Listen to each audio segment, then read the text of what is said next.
Canal anglais, test 1 2 1 2. Canal anglais, test 1 2 1 2 pour le webcast, test 1 2 1 2. Je passe au canal français.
I call to order the 2150th meeting of the Committee on the Elimination of Discrimination Against Women.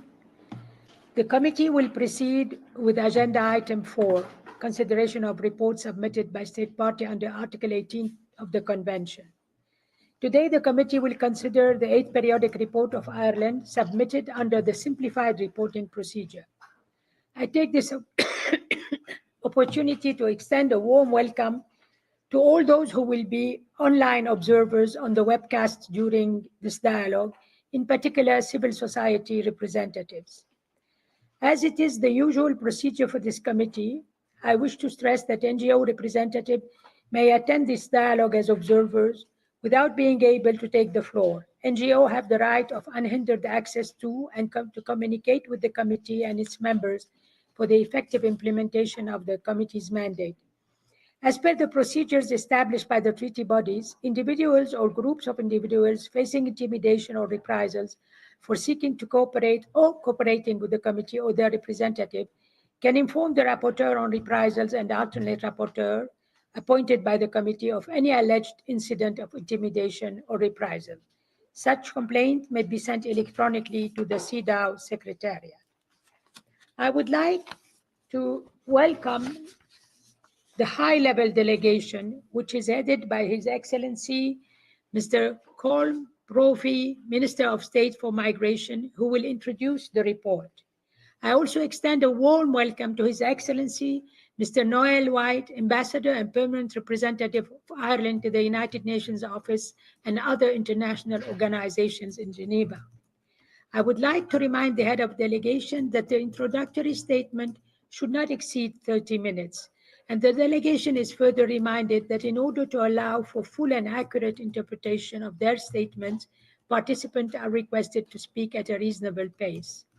Excellency, you have the floor, and you may wish to introduce the other members of the delegation.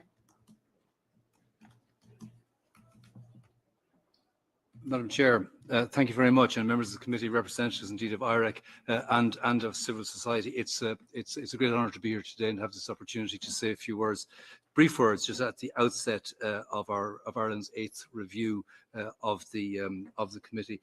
I'm accompanied to my right by Ms. Carol Bagster, who is Director General from the Department of Children Equality, and by her colleague Brian Patton, who's the Director in the same department. And we have various colleagues, as you know, throughout the room, as you will see in the course of the day. Ireland, as you know, Madam Chair, is a steadfast supporter of the UN treaty body system. We greatly value the role that the treaty body committees play in strengthening the protection of human rights in the domestic sphere. And in the past, our engagement with the treaty bodies has played an important role, we feel, in driving forward the progress and reform that we have been able to effect in Ireland.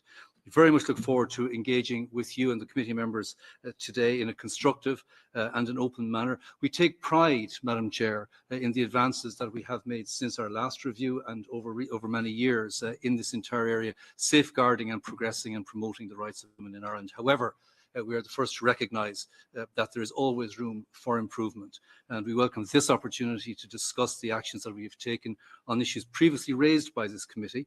And we look forward to hearing your views, and indeed we stand ready to provide comprehensive responses to your questions. We warmly welcome the active engagement of civil society, not just today, but throughout the review process. And we appreciate its presence here today. Engagement with civil society is and will continue to be central to realising our shared objectives as we follow up on the issues raised during this review. So with that, if I can just take this opportunity, with your permission, Madam Chair, to welcome our head of delegation, Minister Brophy, Mr. Colm Brophy, TD, Minister of State for Migration, who will provide the updates on the key developments in Ireland. And again, I want to thank the committee for its engagement, and now pass the floor to the Minister. Minister, you have the floor. Thank you very much, and good morning, everyone. I'm very pleased to be here today as Ireland's head of delegation for review I will try and take on board, Chair, your request to speak at a reasonable speed for the translators. This is something I'm known to do a little bit too quickly, so I will try my level best. I'm joined here obviously today by the officials from across the Irish Civil Service, which is a measure of the Irish state's commitment to the UN treaty body system. So I would firstly obviously like to extend my sincere thank you to you, Chair, Ms. Hyder, and to the rapporteur, Elena Piacamella, and to the committee for this meeting. I'd also like to particularly welcome the attendance of the Irish Human Rights and Equality Commission, the National Women's Council of Ireland, and the civil society representatives who are here with us today. Ireland is a strong supporter of the UN treaty body system and takes its responsibility under these treaties very seriously. I welcome the opportunity to outline the actions that we've taken on a list of issues raised by the committee under the simplified reporting procedure and to highlight areas where we've made significant progress since 2017. We acknowledge that we have more to do in a number of areas, and we look forward to engaging constructively with the committee in this regard. The Convention on the Elimination of All Forms of Discrimination Against Women, CEDAW, imposes important obligations on UN member states in relation to women's equality. Ireland has worked actively over the period since 2017 to promote equality for women and to address the issues facing them both in Ireland and internationally. Ireland has developed a whole of government strategy, as is the frameworks for advancing equality issue. Since Ireland's last appearance at CEDAW, a national strategy for women and girls was launched in 2017 as the whole of government framework for action on gender equality. The National Strategy for Women and Girls focused on the women's socioeconomic equality, their access to leadership and decision-making opportunities, and their visibility within society. It also prioritised action to combat violence against women and to address women's health needs. Women's organisations participated in the Strategy Committee, chaired at ministerial level, which monitored the implementation of the strategy. A successor strategy is currently being finalised, which builds on the National Strategy for Women and Girls. The consultation process on the new strategy has provided opportunity for women's organisations, civil society, and for women across Ireland to give their views as to the key issues that it needs to address. Embedding the voice of young people in decision-making is a key principle of the Irish government, in line with its obligations under the UN Convention on the Rights of the Child. To that end, a National Youth Assembly was organised in September 2024 to seek the views of young people on the next strategy. Ireland recognises that women and girls are diverse, with often differing needs based on their situations. Ensuring that an intersectionality is integrated into our approach is important. Consequently, there will be strong links between the new strategy and the National Traveller and Roma Inclusion Strategy, which is 2024 to 2028, which was launched in July of 2024. The National LGBTIQ plus Inclusion Strategy launched on the 12th of June 2025, and the committee will be interested to know that travellers were recognised as an ethnic minority in a landmark decision of Ireland's Parliament in March 2017, a decision supported by all political parties at the time. It's important to note that traveller and Roma women and girls and those from migrant communities are entitled to access public services, such as in relation to health and education. The focus of our work is on identifying and eliminating barriers to access to public services. The Irish health system partners with traveller organisations to train travellers generally, traveller women to become traveller community healthcare workers and provide information about the culturally appropriate care. The success of these projects is reflected, for example, in higher rates of uptake of screening amongst traveller women relative to the general population in relation to breast screening for cancer and cervical smear tests. In education, the Traveller and Roma Education Strategy of 24 to 30 commits to supporting traveller and Roma women on their educational journey. The Irish government also recognises the double disadvantage faced by migrant women who can experience unique needs and challenges due to their gender and migration status. These needs are at present addressed through a combination of mainstream public services and a wide range of targeted support funded by grants from various national and European integration funds, including the Asylum, Migration and Integration Fund and the European Social Fund Plus. While these supports are not gender specific, they play a crucial role in improving outcomes for migrant women in areas of particular concern, including labour market access and housing. A national migration and integration strategy is currently being drafted and due to be published next year. It will provide a comprehensive policy framework for recognising and addressing the integration challenges facing migrant women. This new strategy is underpinned by a wide-ranging, multi-stage public consultation, which sought the perspectives of people of all backgrounds and genders. Migrant women were the single largest group represented in this consultation process, and their input is, and will continue to play, an important role in shaping the strategy. The National Strategy for Women and Girls 2017 to 2021 put a spotlight on promoting greater gender balance in decision-making. It recognised that Ireland needed to take action to achieve greater gender balance in corporate decision-making, for instance. In response, the Irish Government launched a business-led initiative entitled Balance for Better Business, which promotes better gender balance in membership of corporate boards. Balance for Better Business has spearheaded a series of initiatives which have contributed to a significant improvement in the percentage of women on corporate boards, particularly of publicly listed companies. Ireland's largest listed, which is we call the ISAC 20 companies, have now reached the key milestone of 40% female directors overall, compared to a figure of 18% in 2018. Ireland now ranks 6th in the EU for female board representation and the 5th in the EU for leadership teams, well ahead actually of the EU average. The government has also transposed the EU Gender Balance on Corporate Boards Directive, and Ireland already meets the directive requirement that at least 40% of underrepresented gender in the case of women should be on the boards of publicly listed companies. Ireland is taking a series of actions to increase the percentage of women in politics, but recognises that the percentage of women getting elected remains too low. Legislation was introduced in 2012 requiring political parties to meet gender quotas for candidates in parliamentary elections or face financial penalties. The quota for the most recent elections in 2024 was 40%, and this will apply in all future national elections. While quotas play an important role in politics, they are the only one tool. Ireland has taken other measures to supplement the quota requirement. We have introduced maternity leave entitlements for elected members of local authorities in 2022 and for members of both chambers of Ireland's Parliament, Dáil Éireann and Seanad Éireann, in 2024. These reforms emphasise the importance of supporting politicians who have children during their time in office. The government is also providing funding to key stakeholders to increase the number of women candidates. A specific funding scheme has been in place since 2019 to incentivise political parties to increase the number of women candidates put forward for local elections. The government also provides funding for civil society organisations such as Women for Election, which are working to encourage more women into politics and to provide support for women candidates. In addition, the government is seeking to support women from minority communities to go forward for election. The new National Traveller and Roma Inclusion Strategy includes a commitment to promote greater participation by Traveller and Roma women in political and public life, including leadership positions. The National Strategy for Women and Girls also prioritises action to promote better gender balance in leadership roles in other key areas. Specific action has been taken to increase the number of women in senior academic posts. A senior academic leadership initiative was launched in 2019 to enable women to access leadership positions within academia. 30 women have been appointed to senior academic posts under the initiative as of 2024.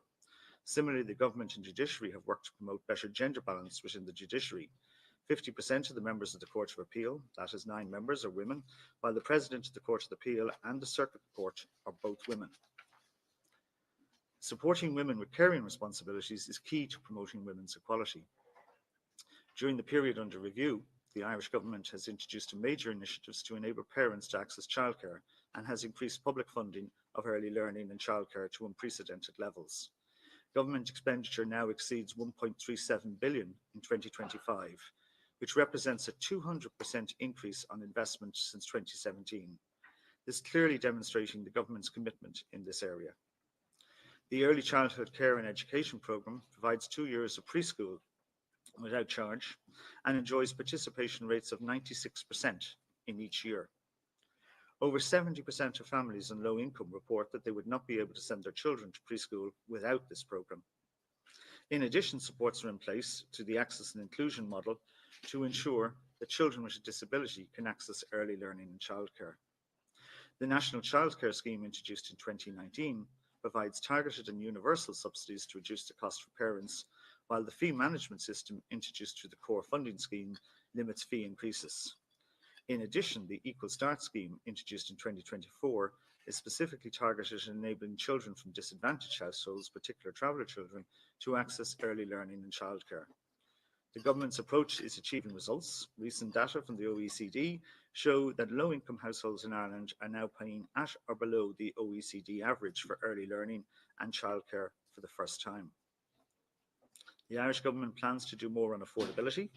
It has committed within the programme for government to continue to improve affordability for parents and to reach a fee cap of €200 per month within the lifetime of this government.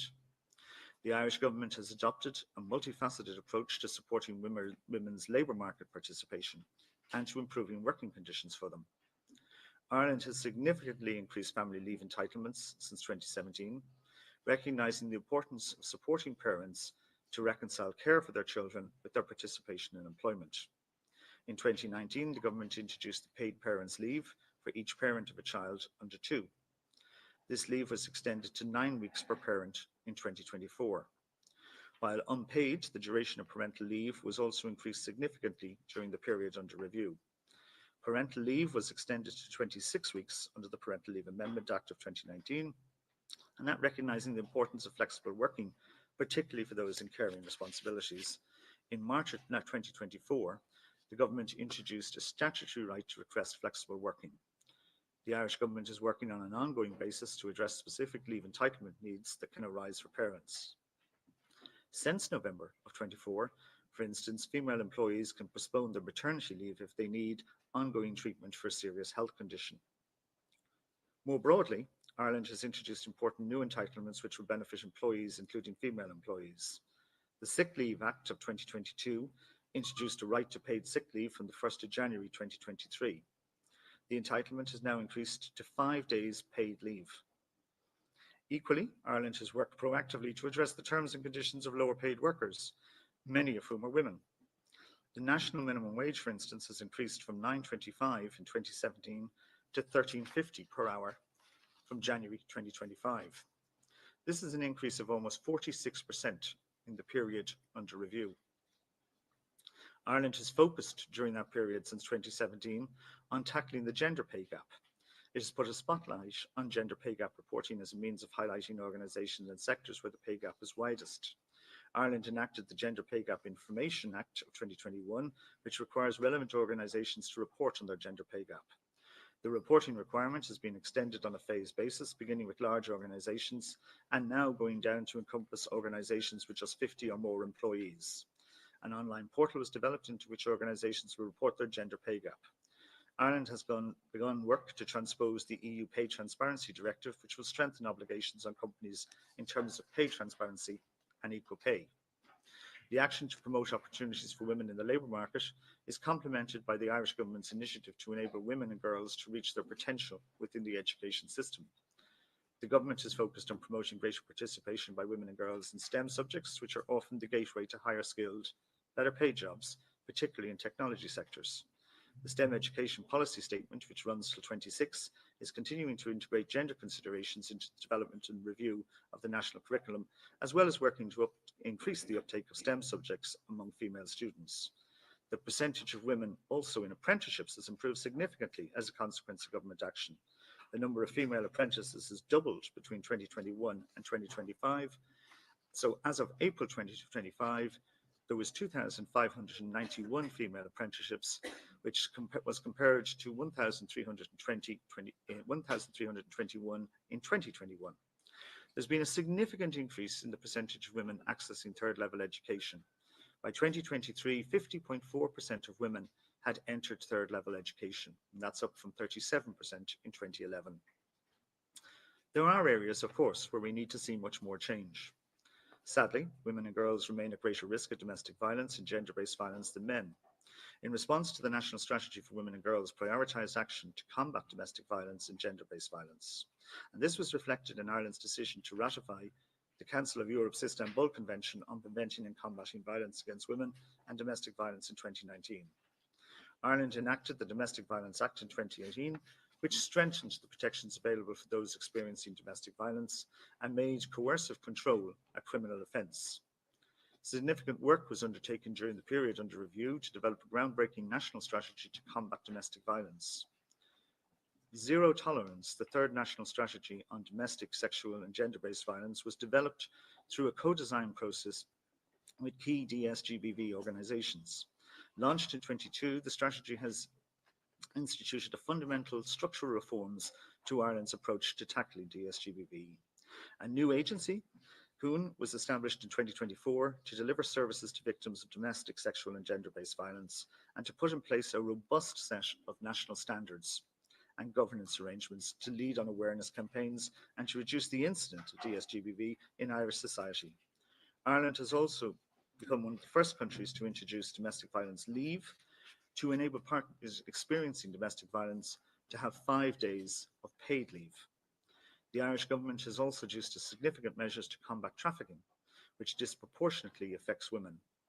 The third National Action Plan to prevent and combat trafficking, which was launched in 2023, is working to implement a more victim-centred approach so as to support victims while raising awareness among service providers of trafficking and providing appropriate training. A national referral mechanism was put on a statutory footing in the Criminal Law and Sexual Offences and Human Trafficking Act of 24. Ireland has recognised that women have specific needs in relation to health and that a gender-sensitive approach helps to ensure that health services are responded appropriately to women's health needs. The Women's Health Task Force was established in 2019 and with the aim of improving women's health outcome. Led by the Department of Health, it brings together policymakers, civil society and health experts. It uses innovative methodologies to listen to women and develop a better understanding of women's health needs.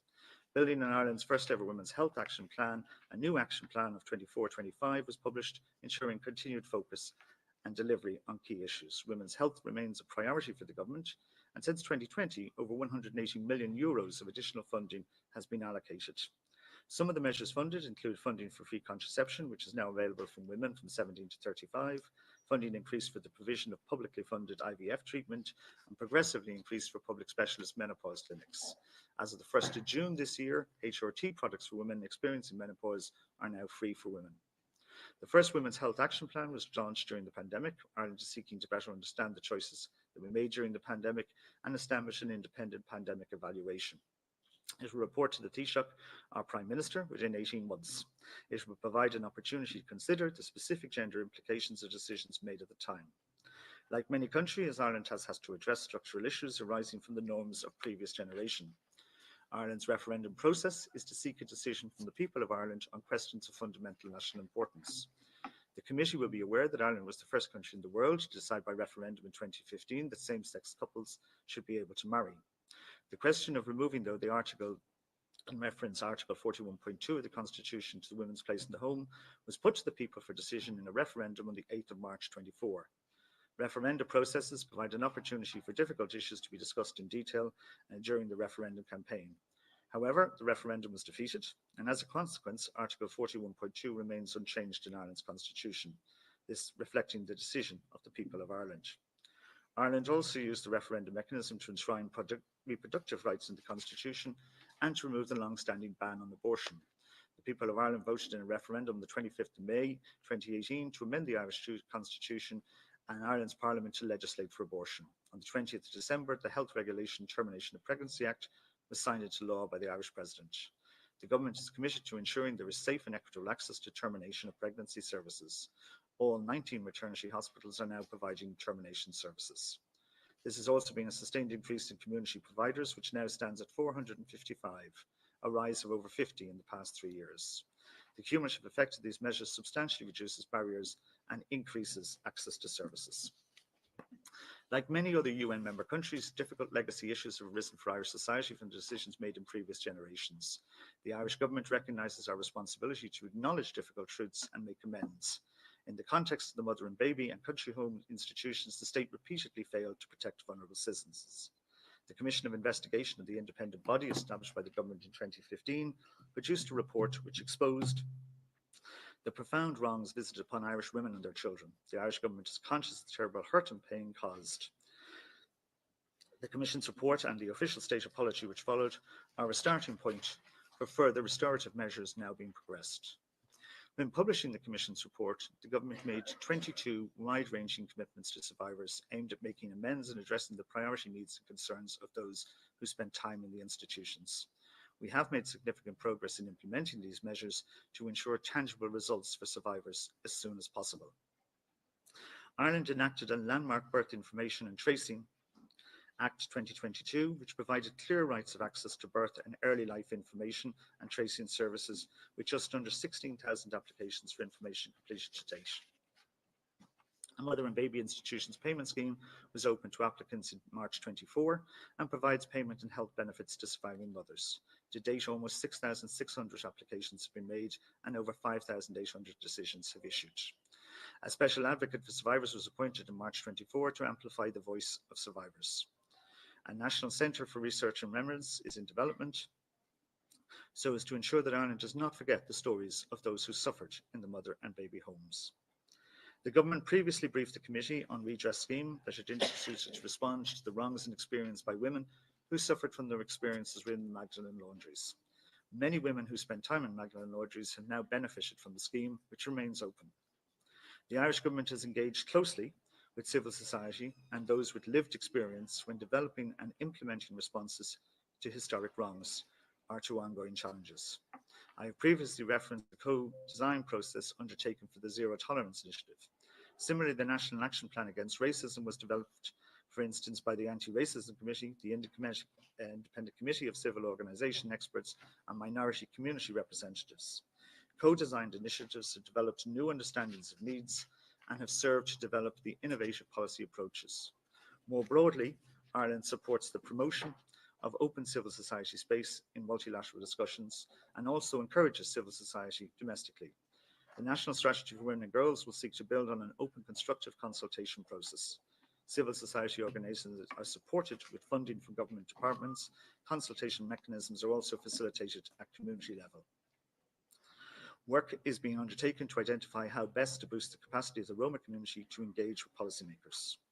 Ireland is committed to a rules-based international order and to respect the UN Charter. We are committed advocates for gender equality, both within the EU and our guest role in the G20 Empowerment of Women Working Group. Ireland has continued to deepen its engagement with the United Nations and with key UN obligations during the period under review, going beyond the work to implement CEDAW recommendations. Key reforms have been instituted in the disability area as part of Ireland's ongoing work to enshrine the principles of the United Nations Convention on the Rights of the Person with Disabilities into law and practice, following ratification of the Convention in 2018. It has implemented a major reform of its laws and decision-making capacity so as to enable disabled women and men with capacity difficulties to have greater autonomy to make decisions concerning their lives. A new national agency, the Decision Support Service, has been operational since April 23. Its role is to enable those with capacity difficulties to exercise their rights, make their own decisions, and ensure that service providers respect those rights. Reflecting its commitment to implement the CRPD obligation, Ireland opted into the operational protocol on the Convention of Rights of the Person with Disabilities in November 24. A new national disability inclusion strategy is currently being finalised to actualise the rights of persons with disability and will be published in the coming weeks. Similarly, Ireland has developed a dynamic national infrastructure to support the participation of children and young people in decisions affecting their lives, in line with obligations under the Convention of the Rights of the Child. A national participation supports their participation on diversity of important issues, from school stress to climate action. Chair, committee members, the report that Ireland has submitted to the CEDAW committee outlines the proactive work being undertaken by the Irish government and by the people and organisations right across Ireland to implement the commitments set out in the Convention. We share the objective of making equality a lived reality for women and girls in all of their diversity. Today's review will undoubtedly highlight areas where further progress or change is needed. However, I hope that the committee will acknowledge the degree and commitment that Ireland brings to creating a better society for women and girls. Thank you very much.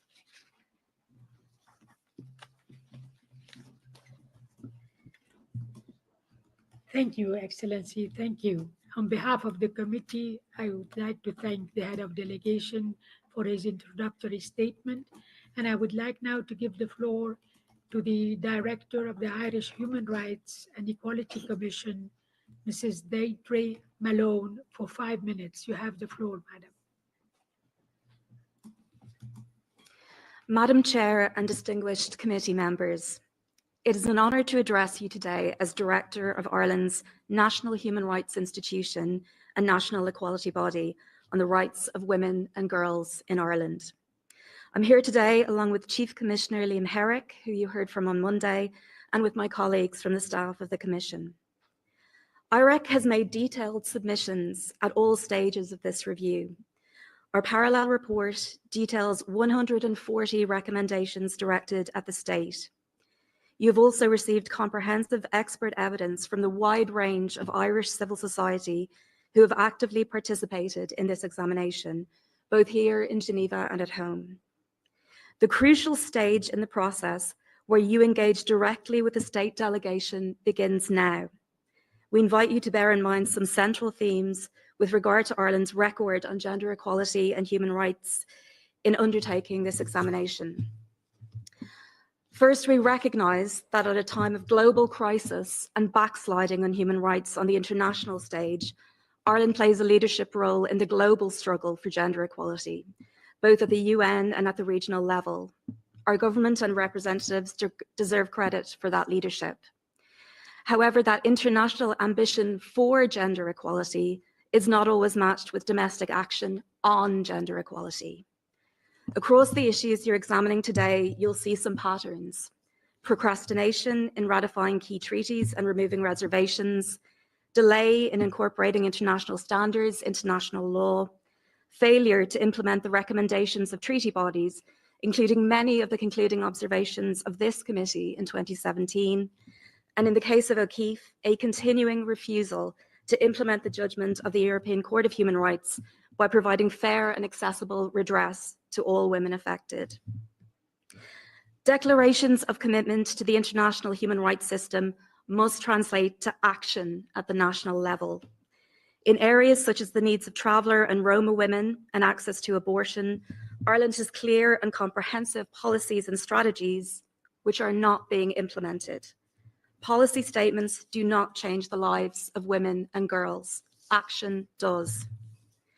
We encourage the committee to look beyond the adoption of policies and question the state about implementation, achievement, and evidenced outcomes to advance CEDAW rights. True access to justice, real economic empowerment, and real political participation are the gateways to the realisation of all rights for women and girls. Notwithstanding the advantages Ireland has as a wealthy and stable democracy, in those areas where there is progress, it's often frustratingly slow. While domestic, sexual, and gender-based violence policy has seen several positive reforms in recent years, we share the views cited in Grevio's evaluation report and the state's progress last year, where they advised it's necessary to bridge the gap between the progressive policies and legislation that Ireland has enacted and the reality on the ground. Women suffer disproportionately from an inadequate, arbitrary, and overly bureaucratic social welfare system, which is not benchmarked against the cost of living or indexed against national wages. 4.8% of women still live in consistent poverty, with lone parent households headed by women and low-income families being more susceptible to poverty. The gender pay gap and the gender pension gap remain stark. There is no female CEO in any of the 40 ISAC companies, and there has been an increase in all male leadership teams from 16% in 23 to 20% in 2024. For both women in prison and women in politics, we see regression. Prison overcrowding worsens daily, and given the devastating impact of prison on women and on family life, Irish penal policy must be reformed in line with the Bangkok rules, and the optional protocol to the Convention Against Torture must be ratified. Ireland is the last country in the EU that has failed to do this. Having a voice and a seat at the table where decisions are made is essential to the achievement of gender equality. But more than 75% of seats in our parliament are held by men. Only 3 out of 15 of our newly appointed cabinet ministers are women. Modern Ireland is 99th in the world for female representation in national parliaments. As a society and as a state, Ireland has a genuine commitment to the principles of CEDAW, but is not matching that commitment with action that changes the reality for women and girls. This examination is a crucial opportunity to address that gap and step up investment in a future of true gender equality. By investing in an equal future at home, the Irish state, one that prides itself on its adherence to human rights and the rule of law, can show leadership to other nations abroad, especially at this moment in history when such leadership is so badly needed. Thank you. Thank you. On behalf of the committee, I do thank you, Mrs. Malone, for your statement. And I would like now, with the permission of the delegation, to engage in our dialogue. As you are aware, the procedure for the committee for the consideration of periodic reports is for questions to be posed by the number of experts, following which the delegation will be given an opportunity to respond to those questions. And there will be other follow-up questions. And I would like to inform you that the expert question will be asked largely following the order of the articles of the convention, and we will follow this procedure for the two meetings of today. I would like to remind the delegation that the committee will aim to complete its consideration of the implementation of the convention by Ireland by 5 p.m. today. And we know that the dialogue is webcast live on UN Web TV. I wish to draw the delegation's attention to the need for careful time management, and I encourage the delegation to provide precise, short, and direct responses to experts' questions, as well as to indicate when a response cannot be provided. In that case, your delegation should take note of the question that cannot be answered immediately, and you may request to submit the pending information in writing within 24 hours, one working day, from the end of the constructive dialogue. In order to enable an interactive dialogue, the submission of additional information in writing should be the exception rather than the rule. And if the delegation submit additional information in writing within 24 hours, such information should not exceed 1,500 words and should be timely, concise, and answer the question. Please also note that such information will also be published on the CEDA website for the 91st session as it forms part of the public dialogue. I will now call upon the experts who wish to pose questions under the various articles of the convention. Experts are also reminded to respect the time limit for questions. Where questions are not sufficiently answered, experts will be given an opportunity to ask follow-up questions for 2 minutes. And with that, I would like to start with part 1 of the convention, Article 1 and 2, and I would like to give the floor to Mrs. Elena Pia Comella, who is the country rapporteur for Ireland, for 6 minutes in total. Thank you. You have the floor. Merci, Madame la Présidente. Thank you, Madam Chair. And a warm welcome to you and the high-level delegation again. We look forward to this constructive dialogue. It is my honor indeed to be the country rapporteur for Ireland, and along with the members of the task force, we stand ready to accompany the state party in the effective application of the convention from the national to the local level. The committee would like to congratulate Ireland on placing gender equality at the forefront of its agenda during its 2021-2022 tenure at the UN Security Council, and allowed me, Mr. Minister, to recognize the leadership of Ambassador Geraldine Byrne-Nason. Mr. Minister, acknowledging the progress made so far, today's dialogue is meant to build on this and to hold a candid discussion on some persisting challenges towards eliminating systemic and structural discrimination, particularly against traveler and Roma women, women of ethnic minority groups, and migrant women.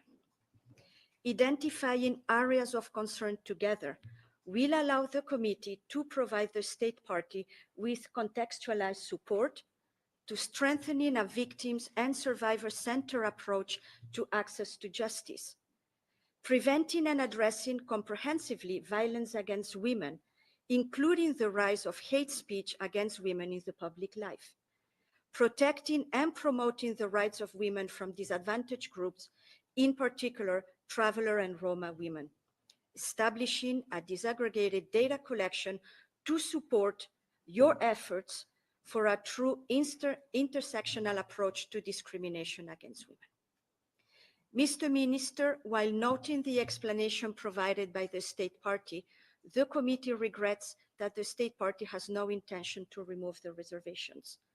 also, the committee takes note, as you said, of the results of the referendum in March last year. We respect the decision of the people of Ireland. However, the committee remains concerned that the outdated language on women's duties at home continues to be discriminatory for the enjoyment of equal rights in the economic and social sphere, and particularly this fails to recognize and protect all families equally.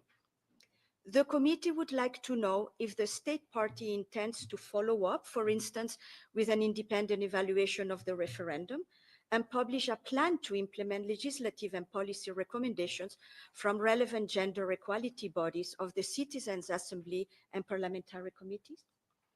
Mr. Minister, we thank the state party for the information provided and take note that the structure of the Equality Bill of 2024 was published in January this year, and we look forward to hearing from you a more specific timeframe for the new legislation. Well, the committee takes note with satisfaction that there have been state apologies as a first step to redress.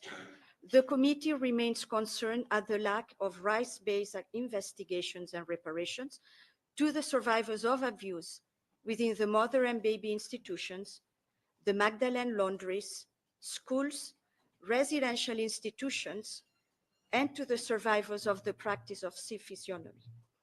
Furthermore, the committee continues to be deeply concerned at 3 areas that affect negatively all the efforts that have been accomplished so far.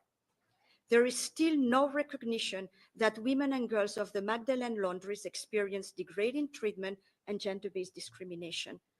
Arbitrary barriers to redress persist within the mother and baby institution payment schemes, including the length of stay requirements. And lastly, the failure to adequately implement the 2014 O'Keefe's judgment. To this regard, Mr. Minister, I have a few questions. What steps is the state party taking, and what is the time frame to provide upfront payment for equivalent health and community care services under the Magdalene Restorative Justice Scheme to women residing abroad? What measures is the state party taking to comprehensively address the concerns raised with the operation of the Farrelly Commission of Investigation and other commissions of the investigation in establishing future inquiries on violations of women's rights? Will the state party commit to overhaul the current model of investigations to embed human rights and gender equality principles in the operation? Will the proposed commission of investigation into sexual abuse in day and boarding schools run by religious orders include other schools, for instance, such as the school attended by Louise O'Keefe? And lastly, Mr. Minister, can the state party update on the National Center for Research and Remembrance? We look forward to this and we congratulate you. But how will the state party ensure that all voices and the voices of the affected are included? I thank you. Thank you very much, Mrs. Biacomella. I would like now to turn to the delegation to provide answers on question under 1 and 2. You have the floor. Thank you very much. Thank you very much. And I'd just like to obviously welcome and acknowledge the questions which have been put to us. I would like now to ask if we could begin our response by asking Jane Ann Duffy if she would begin our initial response. Thank you.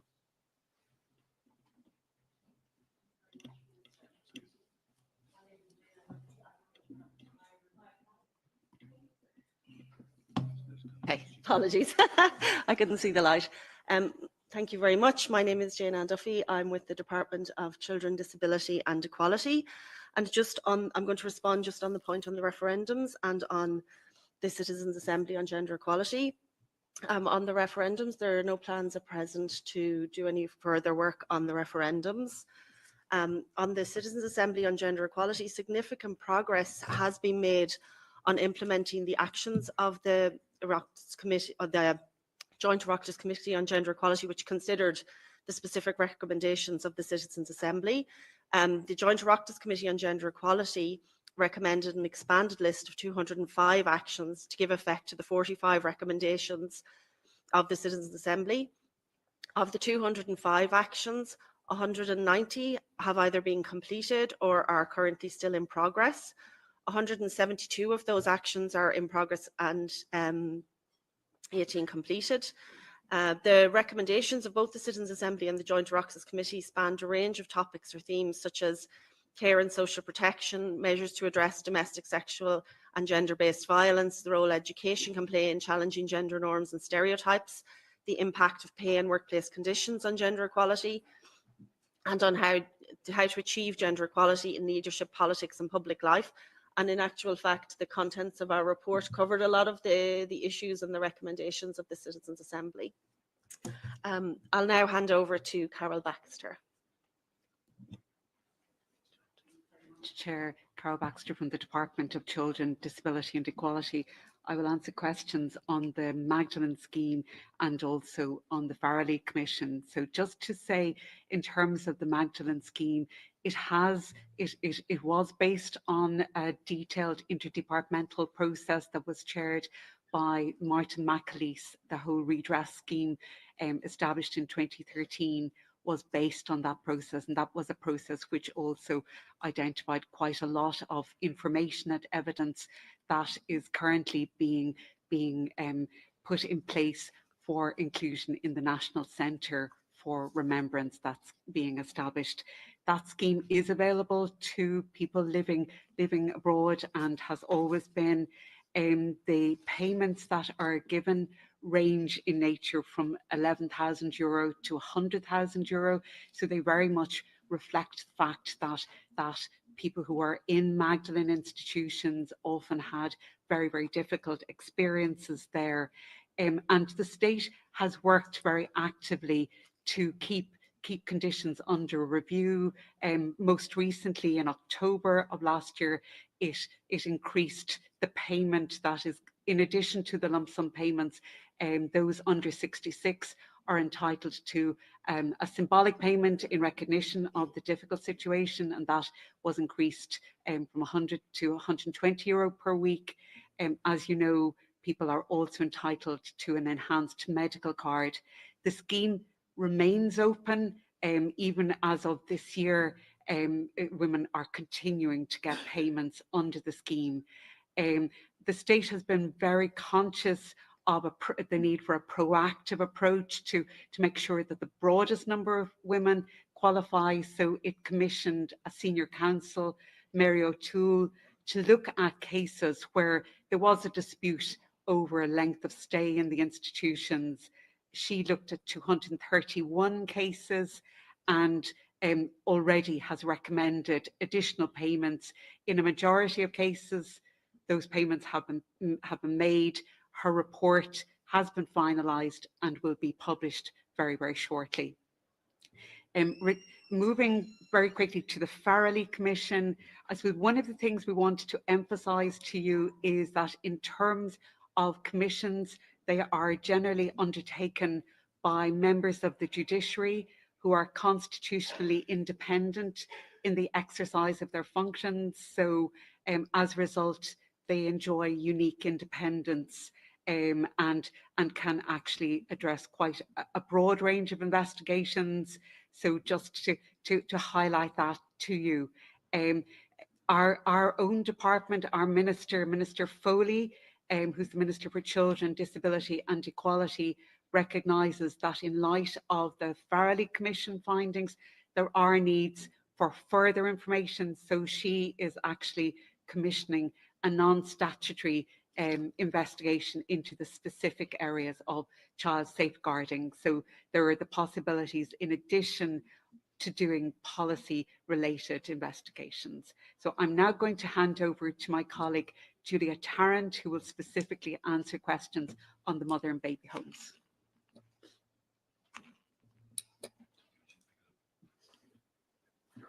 Good morning, Julia Tarrant, Department of Children, Equality and Disability. It is acknowledged that some survivors are not eligible for the scheme, the payment scheme, and are disappointed by this. However, it should be noted the payment scheme is just one of a large suite of actions being undertaken to respond to the legacy of these institutions under the Action Plan for Survivors and Former Residents of Mother and Baby and County Home Institutions. The scheme recognises time spent in a mother and baby institution and the circumstances experienced. Its non-adversarial approach ensures that those who spend longer periods of time in these institutions and endure the harshest conditions receive the highest level of support. The 6-month eligibility criteria was initially presented to the Commission of Investigation and was subsequently included in the report of the Interdepartmental Working Group, which was asked to scope out the scheme. For those who spend shorter periods of time in institutions as young children, the overwhelming priority need which has been expressed by survivors has been access to records. To date, under the Birth Information and Tracing Act, the Adoption Authority of Ireland and TUSLA have completed some 16,000 applications for information.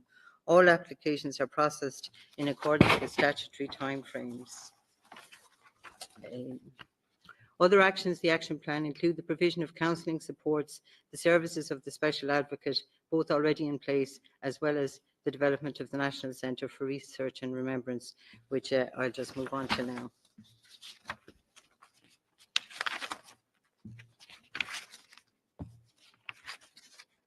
The National Centre will stand as a site of conscience to honour equally all those who were resident in industrial schools, Magdalen laundries, mother and baby and county home institutions, reformatories and related institutions, as well as those affected by Ireland's historical adoption and boarded out systems.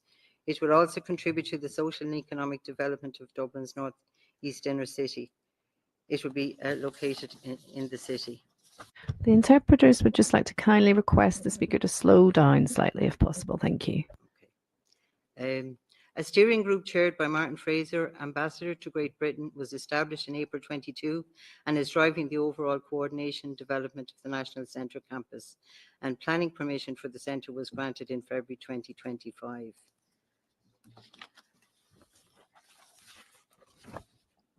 Engagement with all relevant stakeholders will ensure that the development of the centre is directly informed by those most centrally involved. To that end, a written consultation and in-person engagement events for both survivors and affected persons and the community in the city have taken place over the autumn and early this year. The feedback received is informing plans for future stakeholder engagement in the project as it moves forward. And I'll now pass it to my colleague, Pat. Thank you.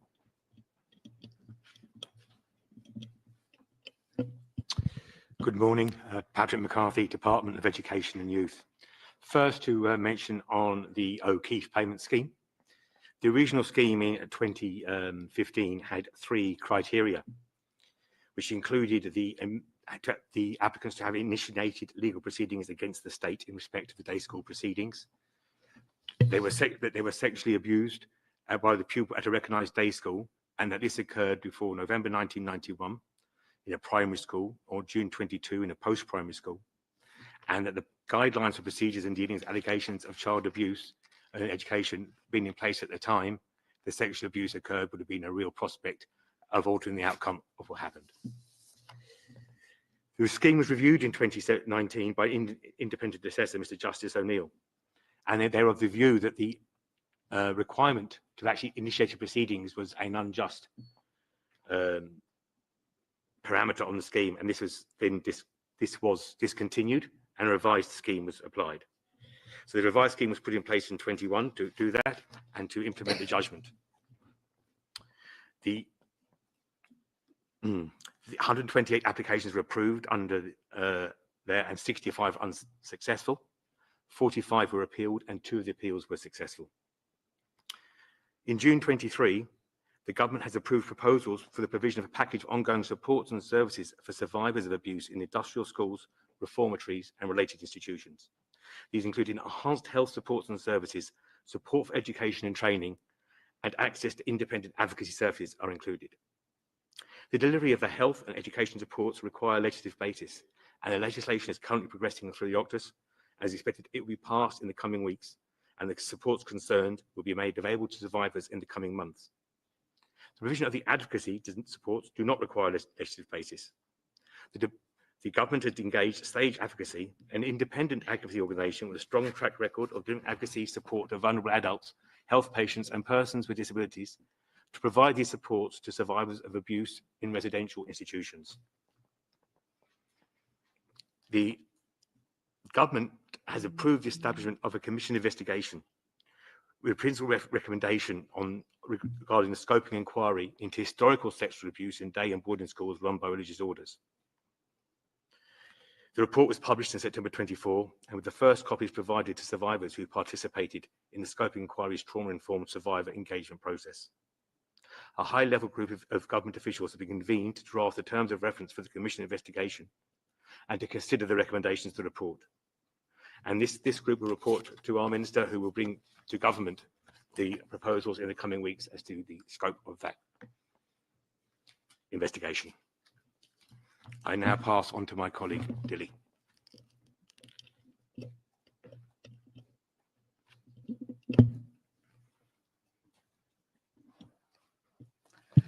Thank you. My name is Dilly O'Brien. I'm representing the Department of Health today, and I want to answer questions that were raised on symphysiotomy. The response of the Irish government to symphysiotomy has three main pillars. Firstly, all available facts have been provided in 3 independent reports, and the evidence for the procedure has been established. Secondly, a voluntary person-centred scheme was established in 2014, which made awards to 399 women who underwent the procedure. Thirdly, the Irish Health Services provide an ongoing medical service to the women, including medical cards. No further action is being taken by the state on this matter. The actions taken to date satisfy the legal requirements of the state. Thank you. I'd like to hand over to my colleague, Karen. Good morning. Good morning, Karen Kennedy with the Department of Social Protection. Just in response to the question regarding the follow-up to the recommendations of the Citizens' Assembly. With regards to social protection, I suppose 2 of the most substantial recommendations were with regards to the pension model, auto-enrolment of pension schemes, for those on low earnings, low income, and then also around individualisation of the social protection system. Just quickly on the auto-enrolment legislation to bring in Ireland's first auto-enrolment scheme for those on low incomes was enacted there last year, and that is expected to begin operationally towards the end of this year, early next year. Regarding the individualisation of social protection systems, earlier this year, Ireland's first job seekers pay-related benefit initiated on the 31st of March this year. This scheme differs from our long-standing job seekers benefit and job seekers allowance schemes because it is based on individualised payments rates based on the person's individual social insurance contributions rather than a household composition model. And in the programme for government, the new programme for government, there is a commitment to look at additional schemes that can adopt this model, and that is something our department is currently looking at with regards to potentially pay-related parents' leave, paternity leave, maternity leave. So that is in the early stages. I'd just like then to finally hand over to my colleague Jane Ann in the Department of Children.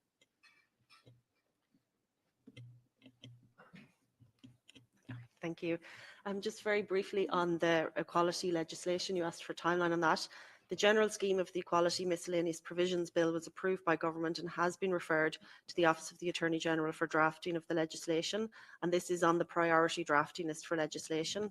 The bill has also been referred to the Parliamentary Committee on Children and Equality for pre-legislative scrutiny, and they will begin that work, I understand, shortly before the summer break.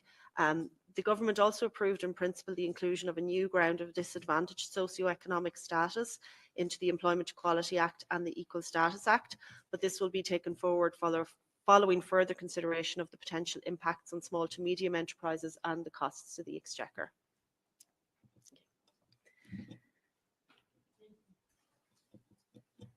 Thank you very much.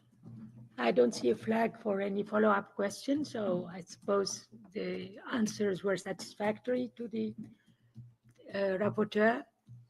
Okay, so with that, I would like to move to Article 3 and 4 and would like to give the floor to Ms. Nada Tras for Article 3 for 4 minutes, followed by Mrs. Miko for Article 4 for 3 minutes, and then I give back the floor to the delegation.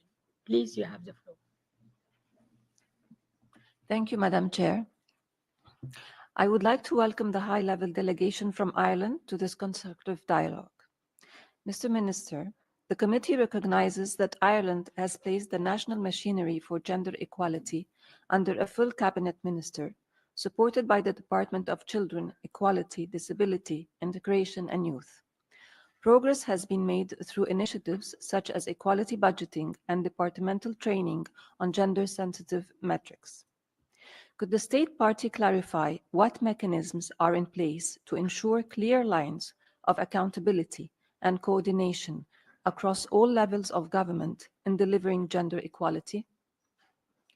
Concerning Ireland's National Strategy for Women and Girls, which has expired in 2021, the committee noted that public consultations are underway for the new national strategy, including a youth assembly and planned regional outreach. This participatory approach is encouraging.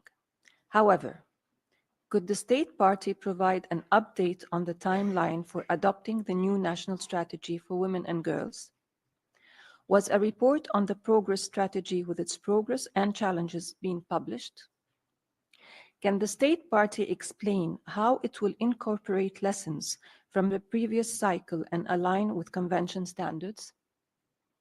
And how will the Traveller and Roma women be included in specific actions, dedicated resources, and monitoring structures for the next national strategy for women and girls?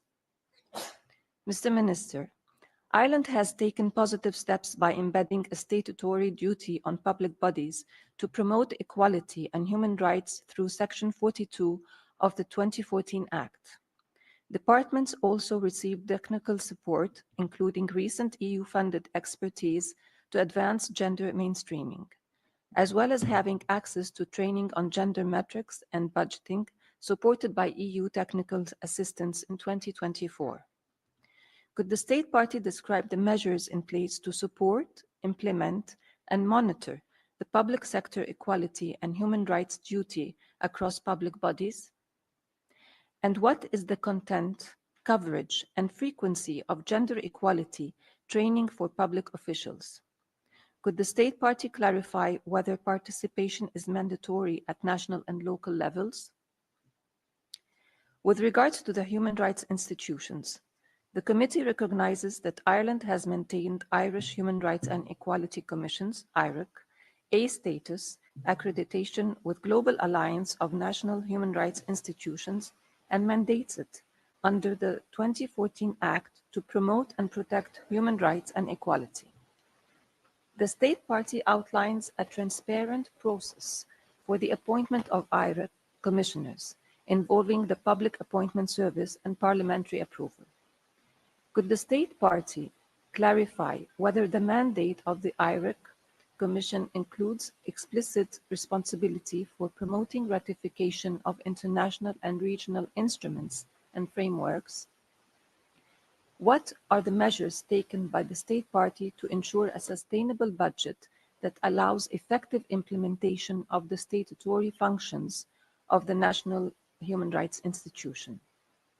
And could the State Party provide further details on how the selection and appointment process for IREC members is in line with international standards for national human rights institutions? Lastly, is the State Party considering implementing the June 2021 recommendation from the Global Alliance of National Human Rights Institutions to amend its enabling law to provide for a fixed minimum term of appointment of the Commission's members? Thank you. Thank you very much, Ms. Draz.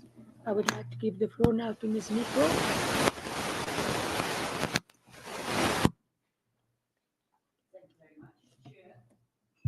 Yeah, I welcome the high-level delegation and I wish all of us a very fruitful, constructive dialogue here in Geneva. Temporary special measures such as quota system has been put in place to achieve substantive equality between women and men, in particular with reference to the representation of women in parliament and local governments, on the boards of state-owned enterprises, major public bodies, and public financial and economic institutions. The Electoral Act stipulates that political parties will have their state funding reduced by 50% if they fail to field at least 40% female candidates and 40% male candidates in the 2024 general elections and in the future elections, as we heard in the opening statement. This marks an increase from the previous elections where the required quotas were set at 30% for each gender. As our UN CEDAW committee adopted last year the General Recommendation 14, what we underline parity in decision making, then it seems to us that increase of 40% female candidates in the candidates list for a country like Ireland is definitely too modest. How could one achieve parity if there is not 50-50 requirement targeted in the electoral list?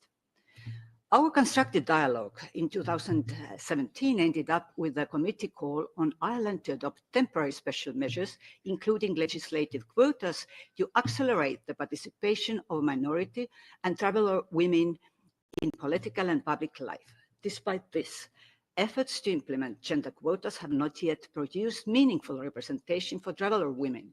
One traveller woman in the Senate is good but not sufficient. The state party can be proud of as a major milestone was achieved in the state party, as women now represent 40% of board members within the ISAC 20 companies. This marks a notable achievement in gender representation at the highest level of corporate governance. Although overall representation has improved, this increase has largely been due to the appointment of non-executive directors, with little change in the appointment of executive directors. At 11% female, the level of executive directors has remained stagnant year on year across all listed companies. The reality remains that no one of these companies have a female CEO, highlighting the need for further strides to a gender balance in executive leadership, as the state party's UNHRC stated in the beginning of our dialogue. I have a few questions. One, first, what measures is the state party taking to support and monitor the implementation of a plan for organizations to achieve 40% plus female representation on boards and leadership teams?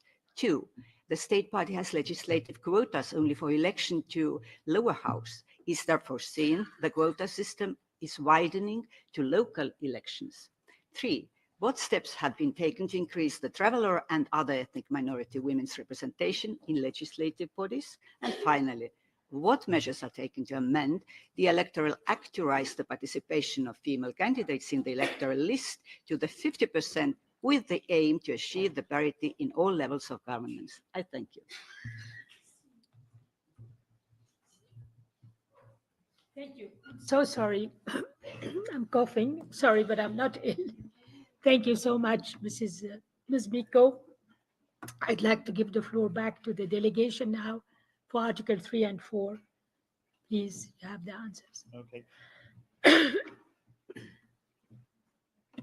I thank you very much for the opportunity to reply, and I thank obviously for the questions. I would like to begin our response by asking my colleague Carl Baxter to initially respond.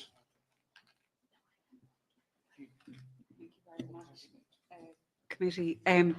Coming back in terms of the monitoring and accountability in terms of the gender equality infrastructure, as you indicated, Minister Norma Foley is the Minister for Children, Disability and Equality with responsibility for gender equality.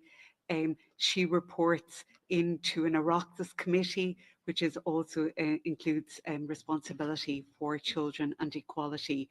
At official level, Ireland has an ongoing system of interdepartmental processes.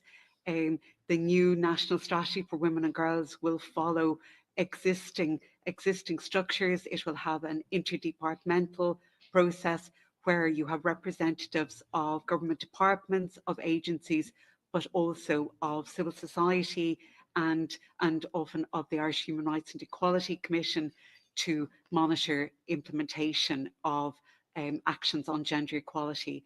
In terms of the forthcoming National Strategy for Women and Girls, It's very, very close to finalisation.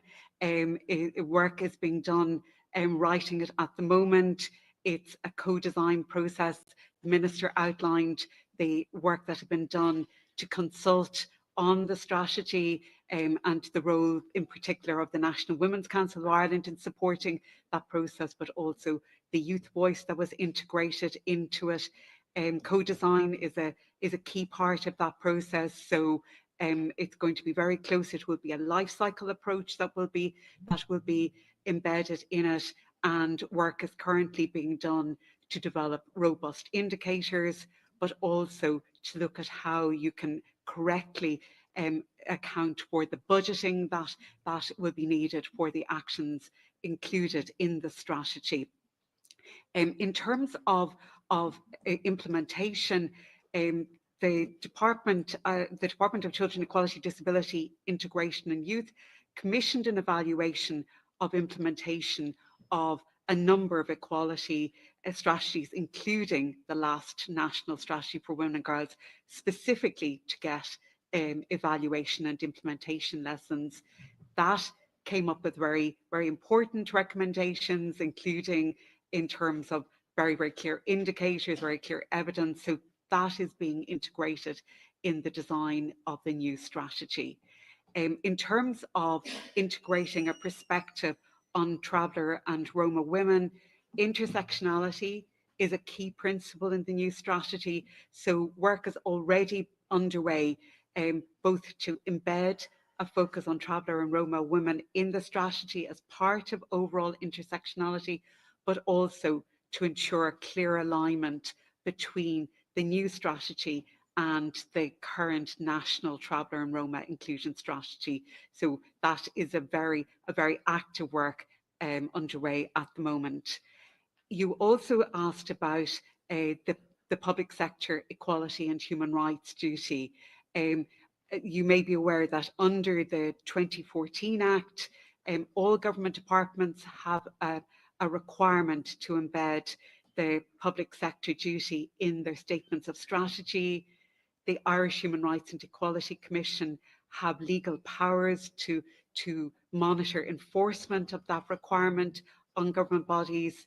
And in terms of our own department, the Department of Children, Disability and Equality, for instance, in the new National Traveller and Roma Inclusion Strategy, that was specifically developed using the public sector duty as its organising and conceptual principle in it. And it's very much something that we will be developing into the future.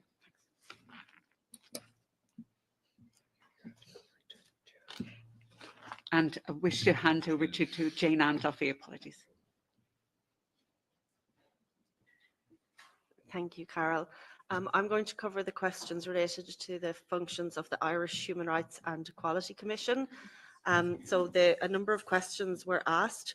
There was a question around the mandate for the Irish Human Rights and Equality Commission. So the 2014 Act does set out a number of functions of the Irish Human Rights and Equality Commission. Other elements to the mandate have been added in more recent years, and that takes on a number of different forms. Sometimes that's through further legislation. For example, the Gender Pay Gap Information Act gives IREC an additional function in terms of the enforcement of that, and that was done through legislation, but I understand that other mandates can be done in different ways, and if the committee had a specific question, maybe we could set that out in more detail.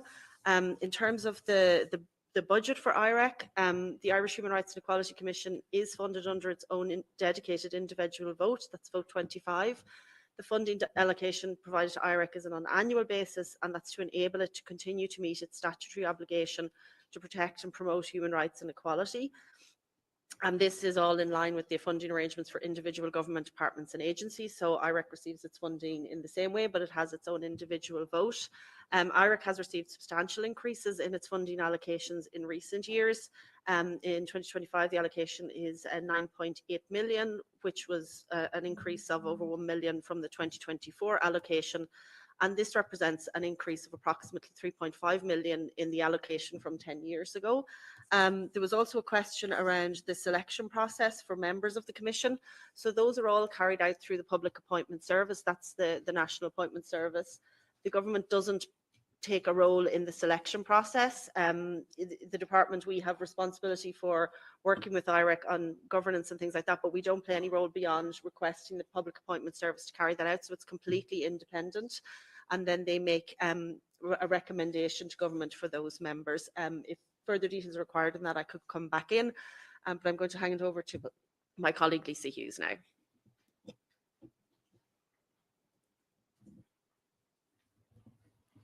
Good morning to the committee. My name is Lisa Hughes from the Department of Children, Disability and Equality, and I'm going to refer to the gender training for government officials.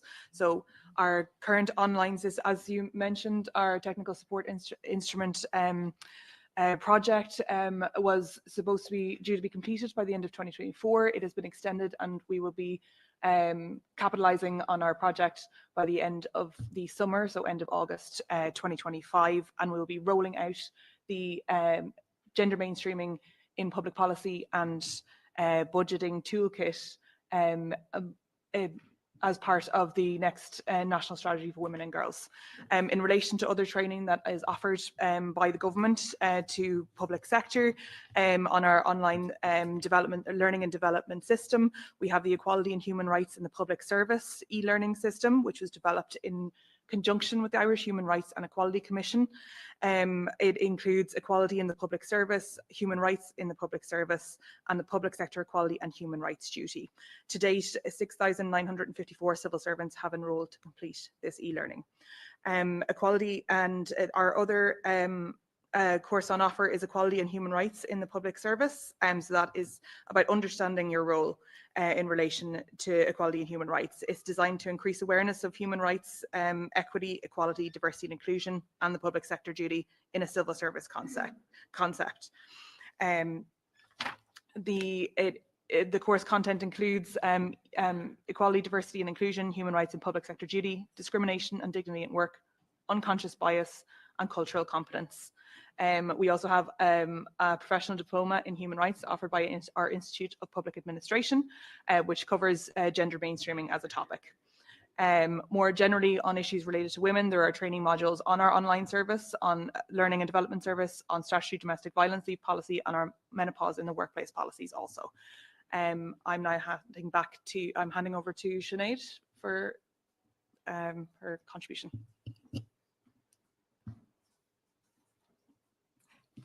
Thank you, Lisa, and good morning to the committee. Sinead O'Brien from the Department of Enterprise, Tourism and Employment, and I am going to be speaking to the promotion of women in business leadership. In the private sector, Balance for Better Business is a business-led review group supported by government, which advocates, sets voluntary targets for, and monitors gender representation on the boards and senior leadership teams of private companies in Ireland. Since its launch in 2018, there have been significant progress achieved through the initiative's work. Ireland's largest listed ISEC 20 companies have now reached the key milestone of 40% female directors overall, compared to 18% in 2018.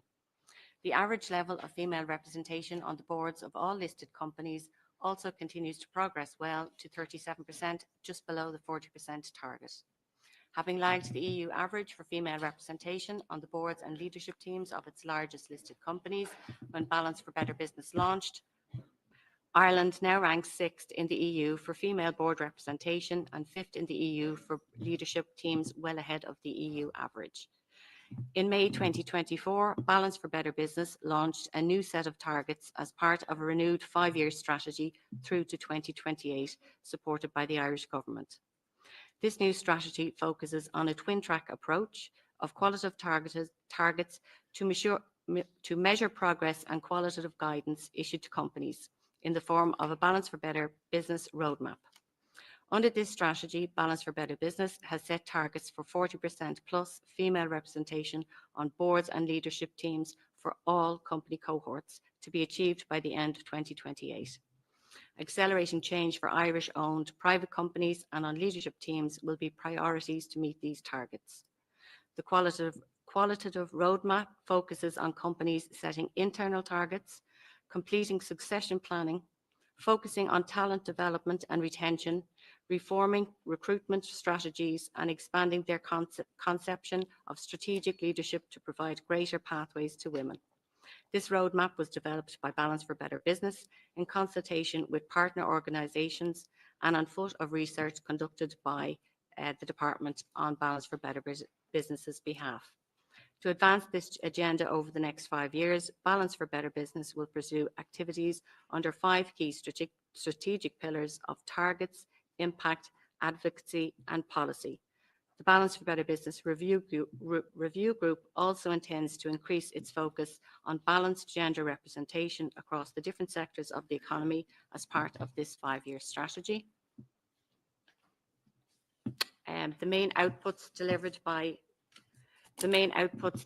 by Balance for Better Business over the last 18 months include the successful completion of the year's programme led by a contracted programme director, the launch in May 2024 of the Balance for Better Business new 5-year strategy and set of targets.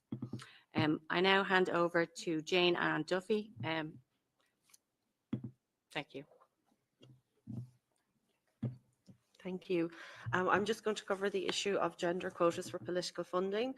So in response to concerns over many years about a lack of participation by women in politics in Ireland, amendments were made to the Electoral Act 1997, which linked the provision of exchequer funding to political parties to the achievement of gender balance in candidate selection in general elections to Dáil Éireann. As has been previously noted, for the most recent elections, that has risen now to 40% of candidates. There aren't any plans at present to extend that to local elections, so that just extends to national elections. In addition, though, however, to the quotas, there are a number of initiatives which have been brought forward to try and encourage more women into elections, and I might hand over to my colleague Lisa just to speak about some specific initiatives that were taken on behalf of migrant women.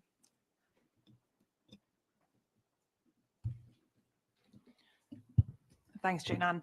So in relation to the participation of marginalised women in politics and community work, so a specific action to promote the participation of Traveller and Roma women in political community participation is included in the National Traveller and Roma Inclusion Strategy, which was published last year.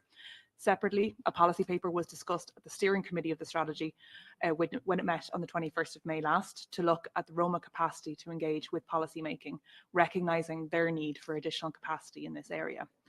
I'd also note that Women for Election is a non-government organisation which is dedicated to increasing the participation of women in politics. The organisation is funded by 2 government departments, with the Department of Equality funding aimed towards increasing the participation of marginalised women.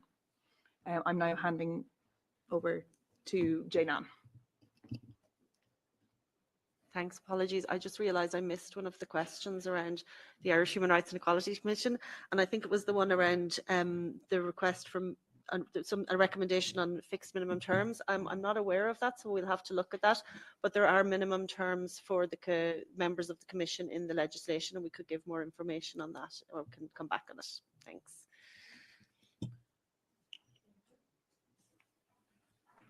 Thank you. Thank you very much. I have one follow-up question from Mrs. Pia Comella, maybe, and please go ahead. Yes, if I may, I have a couple of one follow-up for each article, and thank you. We look forward, if it would be possible, to see this policy paper on how to enhance the capacity of the Roma to engage in politics. Of course, we hope that there is a gender lens into it, but we would like to see it, just to see if we have any more contextualized recommendations. And I apologize, Mr. Minister. I know Ireland has been doing huge efforts to contribute and to fund gender equality and Iraq. And maybe it is because the committee, we are deeply concerned with the liquidity crisis at the United Nations. So when we look at, out of solidarity, when we look at Iraq, and we know they have an expanded mandate, and we've seen the consequences, the bad consequences of yearly budgeting, we were wondering if you're thinking strategically how to sustain in a multi-year budgeting so that these national institutions, they don't fall on the trap of the United Nations of having moved to a multi-year, 2-year to a 1-year budget.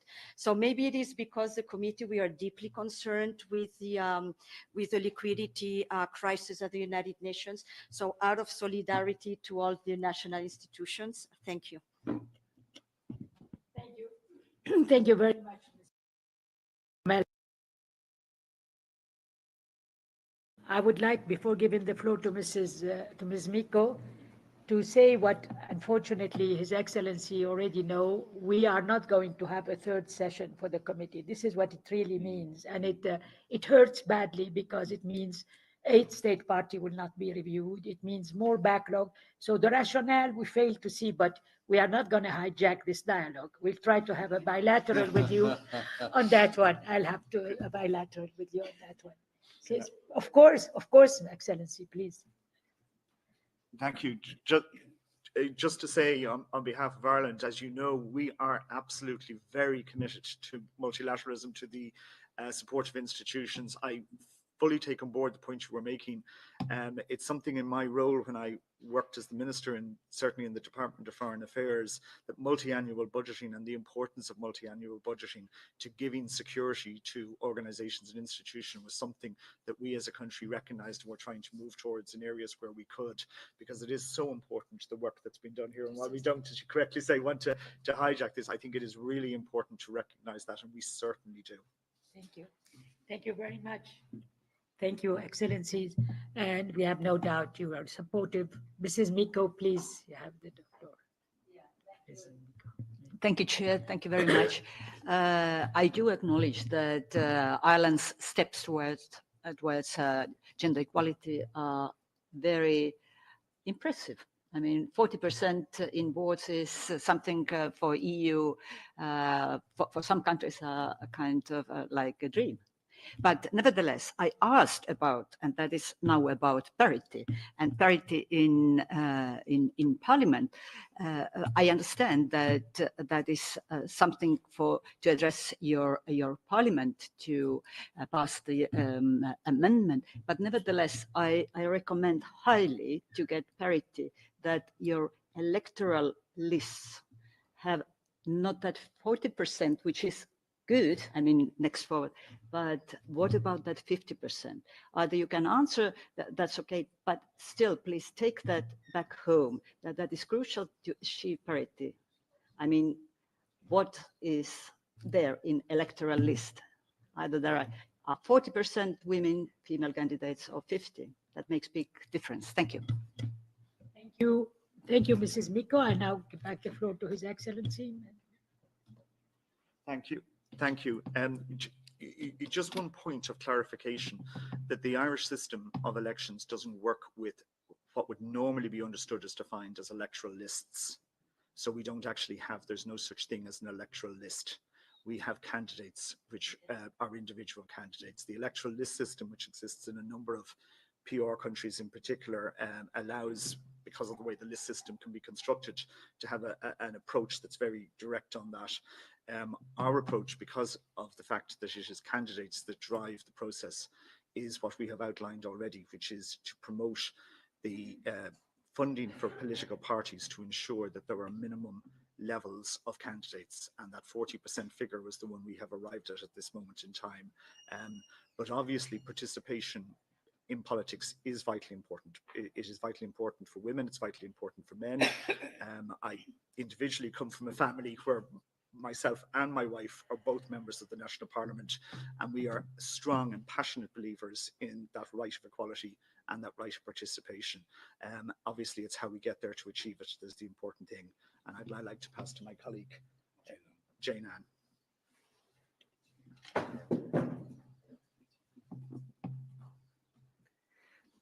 Thank you. I think the Minister actually has probably covered the points quite well on the quotas. So I will hand to Carol. Thank you.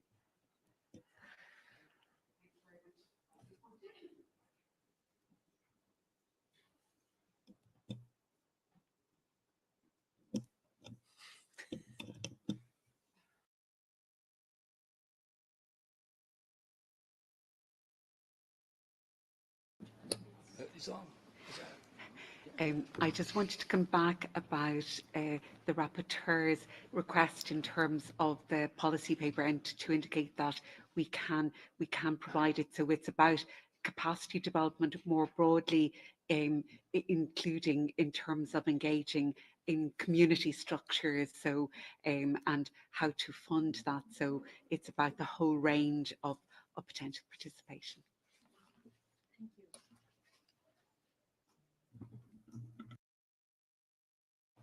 Thank you very much. And I would like now your permission to proceed to Articles 5 and 6. And for Article 5, I would like to give the floor to Mrs. Genoveva Tisheba for 6 minutes. Distinguished representatives of the Government of Ireland, thank you for your report and information provided. I will discuss with you some issues related to gender stereotyping and gender-based violence. We notice the progress made in these fields, and especially after the ratification of the Istanbul Convention and the adoption of the third national strategy on domestic, sexual, and gender-based violence until 2026. The National Strategy for Women and Girls is meant to address barriers and empower women and girls to participate as fully equal members in society, notably by fighting harmful gender stereotypes. Promoting the non-stereotypical roles of women and men is a focus also of the updated specification from 2023 of the National Council for Curriculum and Assessment, incorporating relationship and sexual education, to be introduced to all students, as you say, until 2027. How is the state party ensuring coordination of these policies in the period of conceptualizing, we understand, the new national strategy? And with the first also gender equality, diversity and inclusion strategy for the Irish audio and audiovisual sector? And what further measures will be taken for the adoption of comprehensive, this time, strategy against gender stereotyping in all sectors and both at national and local levels, inclusive of all stakeholders and also men and boys in Ireland? What is the strategy of state party for ensuring the intersectional approach against gender stereotyping? You started speaking already that you are putting the basis in the new strategy with focus on Roma and Irish traveler women, but also women with disabilities, migrant women, LGBTI women. Forced sterilization of women with disabilities is still practiced, and between 2023 and 2024, it is reported that hate crimes and related incidents rose by 4%, most of it in the sphere of race discrimination and multiple discrimination also based on race. When will the state party revise the Prohibition of Incitement to Hatred Act and develop a comprehensive action plan covering multiple discrimination grounds, sex and race included? What are the plans to further ban practices as forced sterilization, the so-called also conversion practices on LGBTI women, and medical interventions on intersex children? According to official sources now about FGM, approximately 6,000 women and girls residing in Ireland have experienced female genital mutilation. The failure to integrate medical care for victims and survivors of FGM into mainstream health service provision also contributes to their stigmatization. My question is, what measures is the state party taking, including the adoption of a special action plan on FGM, to ensure that victims and survivors get protection and access to services? Is the state party intending to mainstream services and care for FGM into health services, with a specialized unit being integrated in the new women's hospital, or will the state party increase the number of FGM specialized clinics? Concerning gender-based violence, data from 2023 from official sources show that 52% of women in Ireland experience sexual violence in their lifetime. And over 1 in 5 women experience non-consensual sexual intercourse at least once in her lifetime. And the offenses also concerning to sexual and sexual crimes are reported to increase since 2015. Women killed in Ireland in 22 from violent deaths reached 12 and there has been no progress in passing legislation in the area of feminicide, as you have researched on that, and domestic homicide, but no concrete action. Shortcomings are in general in effective policy implementation and clear institutional responsibilities and coordination, data collection gaps in funding of services, delays in access to justice, and not taking into account the needs of marginalized victims. In fact, in the reporting of domestic sexual and gender-based violence offenses is particularly prevalent among women and girls from vulnerable groups. My questions are concerning gender-based violence. Please indicate what concrete measure has the state party taken and is planning to take to ensure access to specialized legal aid and protection that is independent and provided in the community for women victims, with focus on those from minority groups such as traveler and Roma communities, migrant and asylum seekers. Second, how will you further strengthen the work and enhance the resources allocated to the new statutory domestic sexual and gender-based violence agency, its data collection and research capacity, its cooperation with women's NGOs? What are the steps and measures to engage further and on a regular basis with survivor structures and experiences from women with disabilities, migrant, minority women? When will the state party consider consolidating into one existing sexual offense laws based on the issue of consent? When will you restrict the access to survivors' counseling notes and maintain women's privacy, also as required by Grevio expert committee?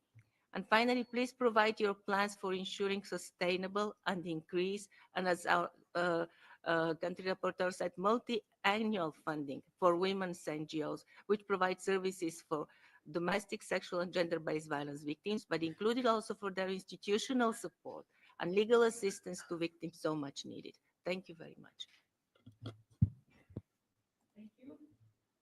Thank you. Thank you very much, Ms. Tesheva. I would like now to give the floor on Article 6 to Ms. Dittmeyer for 5 minutes. Ms. Dittmeyer, you have the floor. Thank you. And I too extend a warm welcome to the high-level delegation. The state party has made considerable efforts in recent years to combat trafficking. I mentioned the addition of victim impunity in 2024, the publication of the third National Action Plan in 2023, and the specific inclusion of women victims of trafficking in the new strategy on gender-based violence for the period of 2022 till 2026. Moreover, the fact that there is an independent monitoring mechanism. However, there are still significant areas of concern, especially in terms of identification and protection of victims, in particular the girl child, and of the successful prosecution of perpetrators. The decision to reclassify child trafficking victims as victims of sexual exploitation excludes the girl child from trafficking statistics and obscures the true extent of child trafficking in Ireland. It has been noted that only 5 children have been identified as victims of trafficking in 2023. Girls that are vulnerable to trafficking may therefore not be identified and their needs as trafficking victims not met. So how does the state party intend to monitor the true extent of trafficking in girls and ensure that they receive the support that they require? Notwithstanding the training provided by the state party to police, prosecutors, immigration and border officials, this does not lead to effective prosecutions, as the court system does not offer trained or trafficking experts.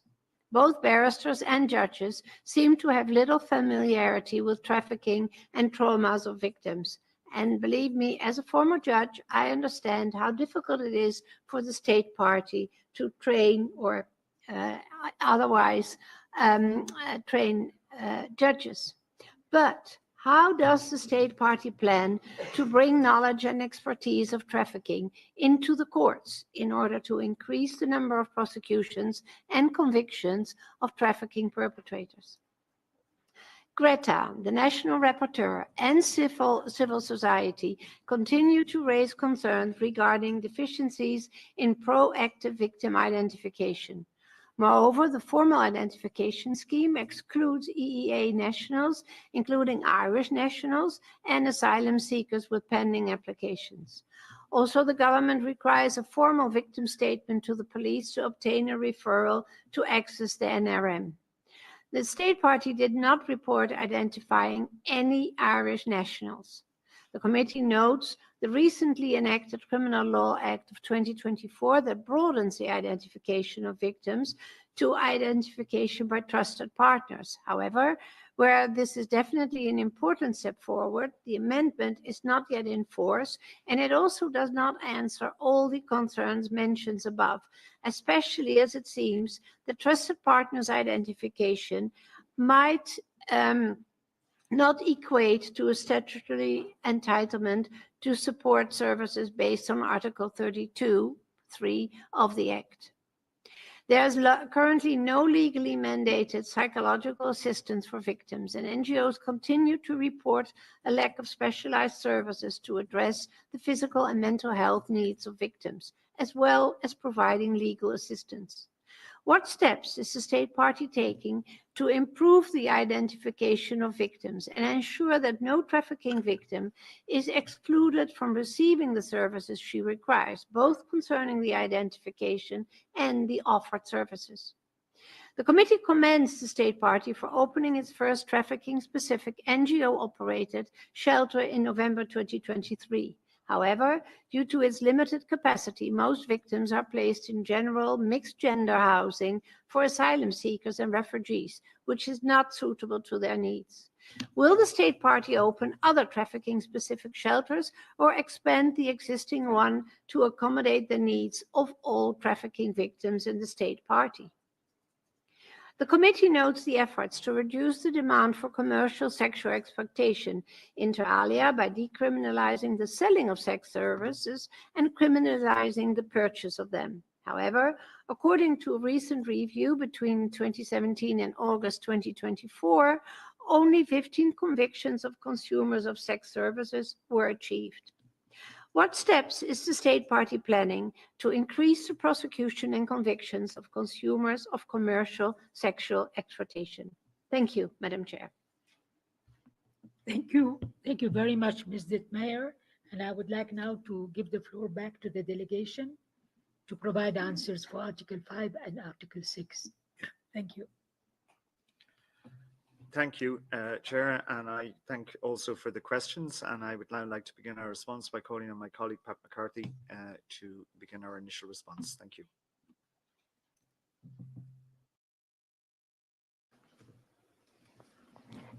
Thank you. I'm just going to mention some of the work done on the SPHE curriculum, which is the social personal health education. This includes relationship and sexual education. It helps students to recognize and address gender stereotyping and empowers students to be healthy and resilient young adults who have the skills and confidence to nurture healthy relationships. The curricula are developed by the National Council for Curriculum Assessment and involve consultation with teachers, practitioners, students, parents, and members of the general public. The new curriculum for the senior cycle, which is typically 15 to 18-year-old students, has been approved and will be rolled out in post-primary schools across the country on a phased basis from September this year, with schools required to apply it from September 2027. The timing is designed to accommodate the necessary planning and preparatory work, including teacher education and classroom resources. This curriculum will enable students to deepen the core social and emotional skills, including self-awareness, self-regulation, responsible decision-making, social awareness, and relationship skills. And some of the relevant topics to cover include demonstrating the awareness and skills needed for nurturing healthy in-person and online relationships, including respecting boundaries, communicating effectively, navigating difficult conversations, preventing and managing conflict, and dealing with breakups. Discussing the need for consent and the importance of care, respect, empathy, trust within an intimate relationship. Examining how both positive and harmful attitudes around gender are perpetuated in the media, online, and in society, and discuss strategies for challenging and changing harmful attitudes and narratives. Recognizing when people are experiencing discrimination and demonstrate the skills needed to express solidarity in a range of situations. Exploring the root causes and consequences of domestic, sexual, and gender-based violence, and outline the supports and services available and protections under the law.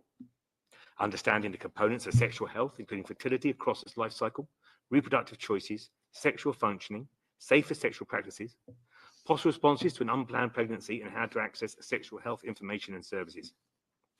Investigating the possible influence of pornography on attitudes, behaviors, and relationship expectations, and what supports are available for those impacted by pornography. And discussing image-based abuse, sexual harassment, sexual assault and rape, and what to do and how to seek support if they or someone they know has experienced any of these. The goal is to work towards eradication of the social and cultural norms that underpin and contribute to gender-based violence. The actions under this pillar aim to enhance the understanding of all children and young people on what creates gender inequalities and what constitutes gender equality, consent, and healthy relationships. I pass over to my colleague, Lisa.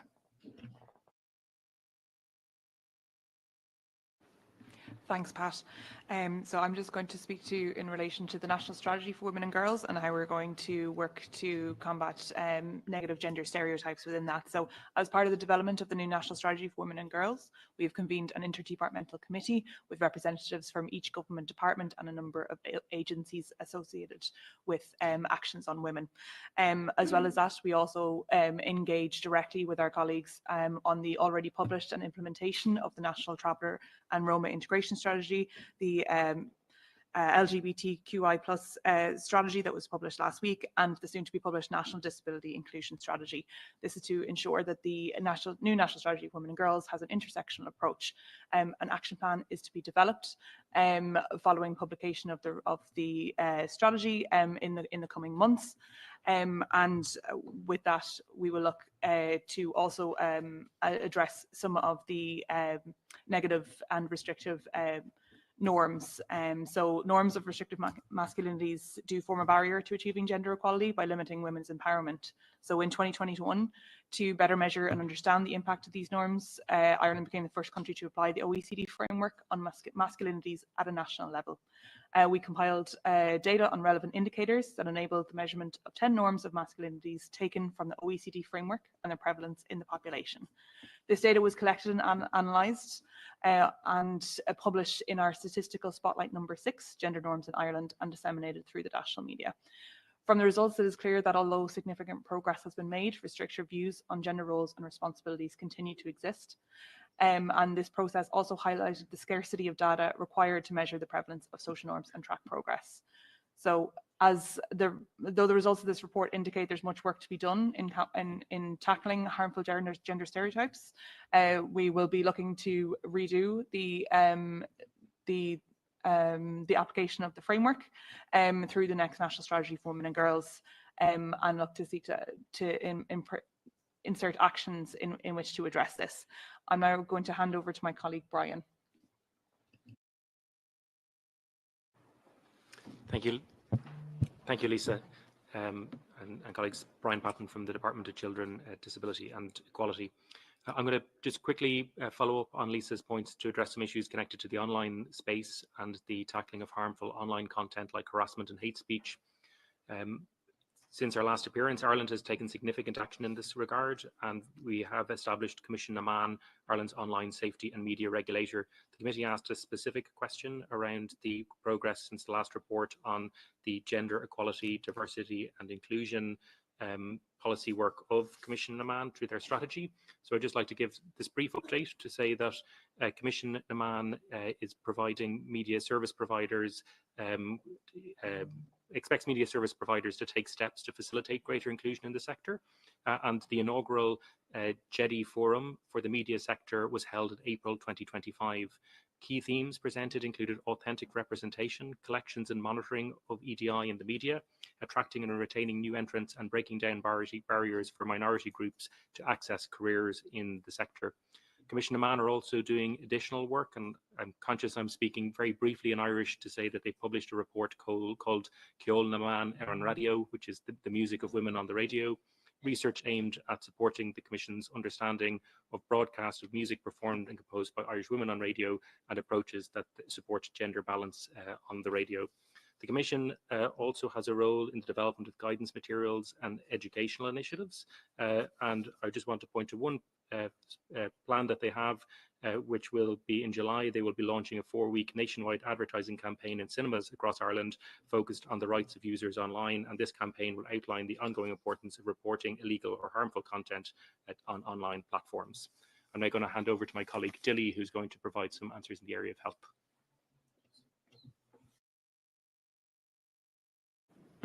Thank you, Brian. I'm going to speak on the questions related to FGM. So the HSC, which is the Irish Health Services, their Women's Health Services and the Anti-Human Trafficking team are trained in the prevalence and impact of FGM. FGM is included in the assessment of trafficked victims. A specialised psychologist is available to both services. Referrals for medical treatment are made to the Irish Family Planning Association FGM Treatment Service. The Women's Health Service operates sexual health clinics and outreach support. In 2023, the HSC undertook a review of the resources on FGM and service supports included in the HSC's website, and they were updated accordingly. The HSC has completed work on the development of the HSC National Domestic Sexual and Gender-Based Violence Training Strategy and resource. FGM is included in the development of this national training strategy and resource development and content from Akira's handbook, Female Genital Mutilation Information for Healthcare Professionals Working in Ireland, and recommendations from the IFPA have been included. With regard to national policies regarding FGM education and training, it forms part of the core curriculum for postgraduate education in obstetrics and gynecology. A national clinical guideline for the management of FGM is also in place with the aim of improving the management of women with female genital mutilation and ensuring that clinicians working in the area offer evidence-based care in a manner that is culturally sensitive. The Irish Family Planning Association receives funding from the Irish government and provides free specialised medical care and counselling to women who have experienced FGM. And just in relation to services and capacity, in 2025, an application was made through our Women's Health Fund that the Women's Health Task Force operates. And we were recently, we approved a funding for the delivery of a specialist clinic for the treatment of female genital mutilation in the Family Planning Association. This proposal will address an identified need for FGM specialist care to marginalised women, support continuity of care and support an initiative to reduce waiting times. So this project will deliver a significant reduction in the waiting lists for FGM cases at the moment from a current high of 108 waiting approximately 8 months to a maximum of 4 weeks wait time. Expanded capacity to meet the significantly increased demand for high quality medical and psychological care for women and girls who have undergone FGM, as well as those who may be at risk of FGM. And I would like to hand over now to my colleague, Carl.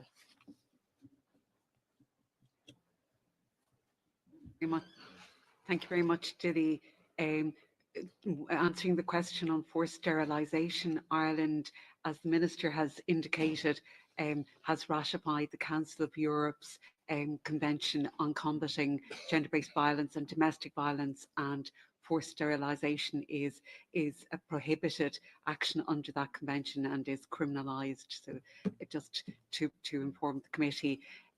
Also want to reply on the question on conversion practice.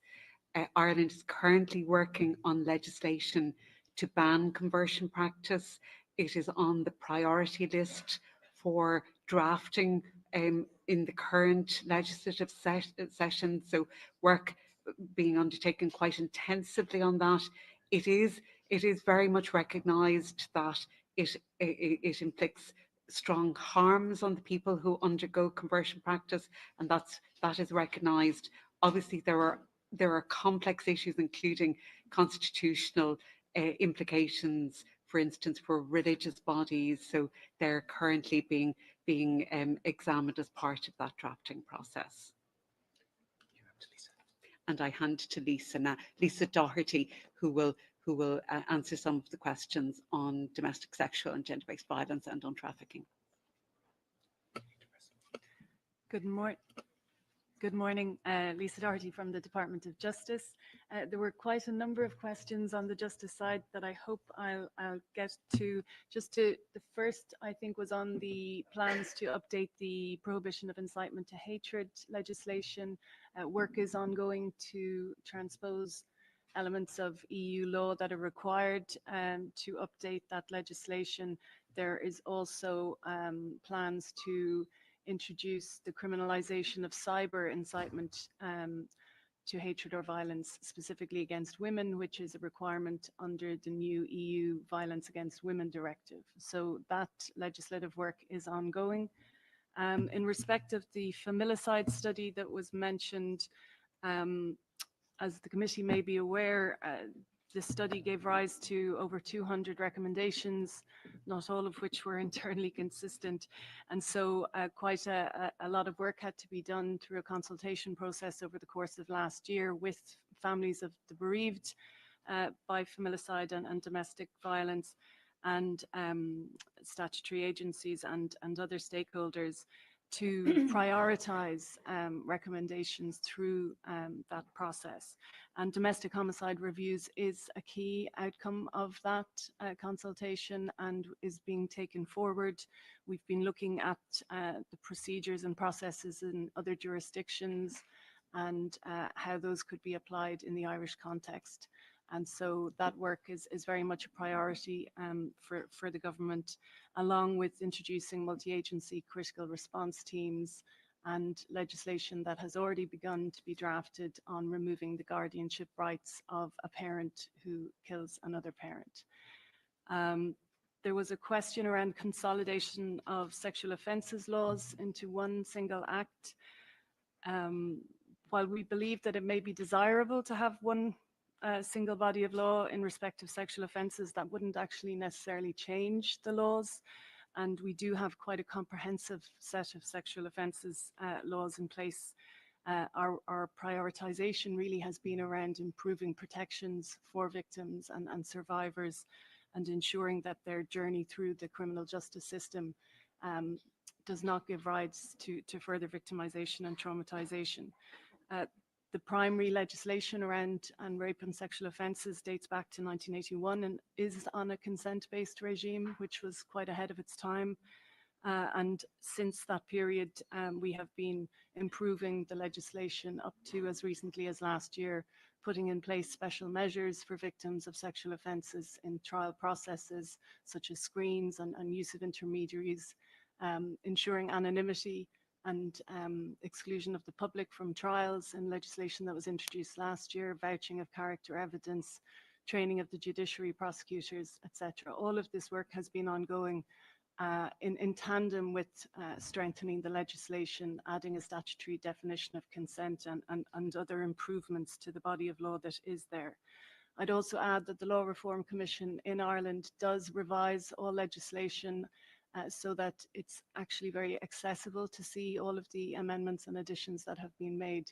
So in essence, that is one way of seeing the body of law as consolidated.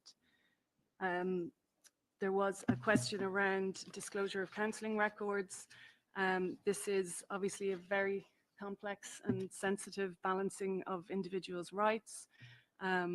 And we're very aware of the experience of survivors and victims who have been through this experience. And so what the government has recently improved in the last month is to advance legislation which will limit the process around the disclosure of counselling records in sexual offences trials. And this will be a judicial process. So the legislative amendment that has been approved will waive any, will remove the right to waive a disclosure hearing and make that mandatory in all cases where disclosure has been requested. And in so doing, it'll be the judge who makes a decision on whether there is material of relevance in those notes that needs to be disclosed. In a very, very small number of cases, it is the case that there is material of relevance, and we have to strike a balance between the individual's right to privacy, the victim survivor, but also the individual rights of the accused to a fair trial. So it is a very complex and sensitive issue. We're very aware of the distress that it can cause to victims, and that's why we're doing everything we can to limit the process and to deter the requests, because the judge will go through quite a robust process of decision making around what will be seen as relevant or not. The next questions I think were around trafficking. And I think specifically on child trafficking, I would say that the government is very committed to combating trafficking in all forms of, for the purposes of sexual exploitation, but also of labor exploitation. We have a number of measures that have been introduced in recent years through legislation. Last year, new laws to put a revised national referral mechanism on a statutory footing, which is the process by which victims of human trafficking will be identified. Traditionally and up to now, it has been through the police force, and this will now change, and competent authorities, different government agencies, but also NGOs will be able to refer victims. And that means we think that they will be more willing to come forward and identify themselves for a referral, and it will make it easier to ensure that they can access the supports that they need. There is Rosa's Place was mentioned, which is a dedicated accommodation facility for victims of human trafficking. We are looking at expanding that, but I would say that international protection accommodation services, IPAS services, where victims of human trafficking are accommodated, they do have very robust procedures in place to ensure protection and safeguarding of those victims of human trafficking, and to ensure then that they access services. The government funds a number of specialised NGOs to provide trauma-informed supports to those victims of human trafficking. In terms of the commercial sexual exploitation, I think was the final question. We have decriminalised the sale of sex in Ireland in recent years. As you may be aware, a review of that new legislation was just published in March, and it has found that while efforts to deter the demand for prostitution have still some way to go, that there is no evidence that the model, this equality model, the Nordic model, should change. We do believe that prostitution is inherently exploitative of women and girls, and there is no plan to change that legislation that's in place. I'll hand over to my colleague Marissa now on other aspects of domestic sexual gender-based violence.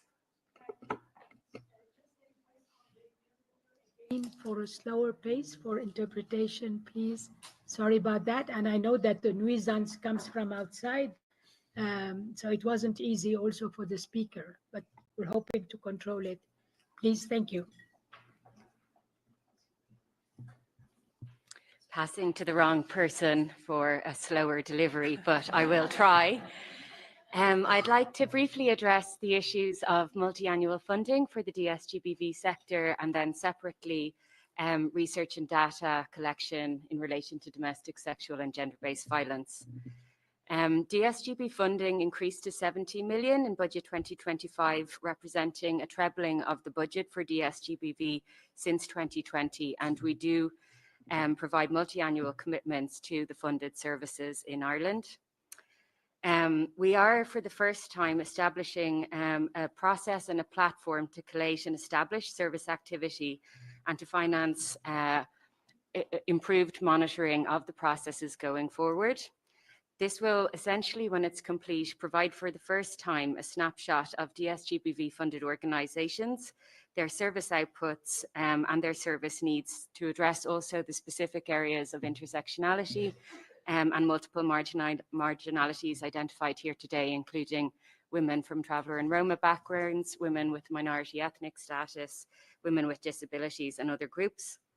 Using the data from this monitoring process and engaging with our wider services, CUN will be further informed in terms of being able to identify service models in the future and to provide adequate capacity building and development of those services. Turning briefly to research and data, we acknowledge in Ireland that there are limitations in relation to DSGBV data. In terms of trying to improve this, it is important to acknowledge that we are really ongoing in this space, and we are trying to move forward in a relatively quick timeline given lack of progress so far.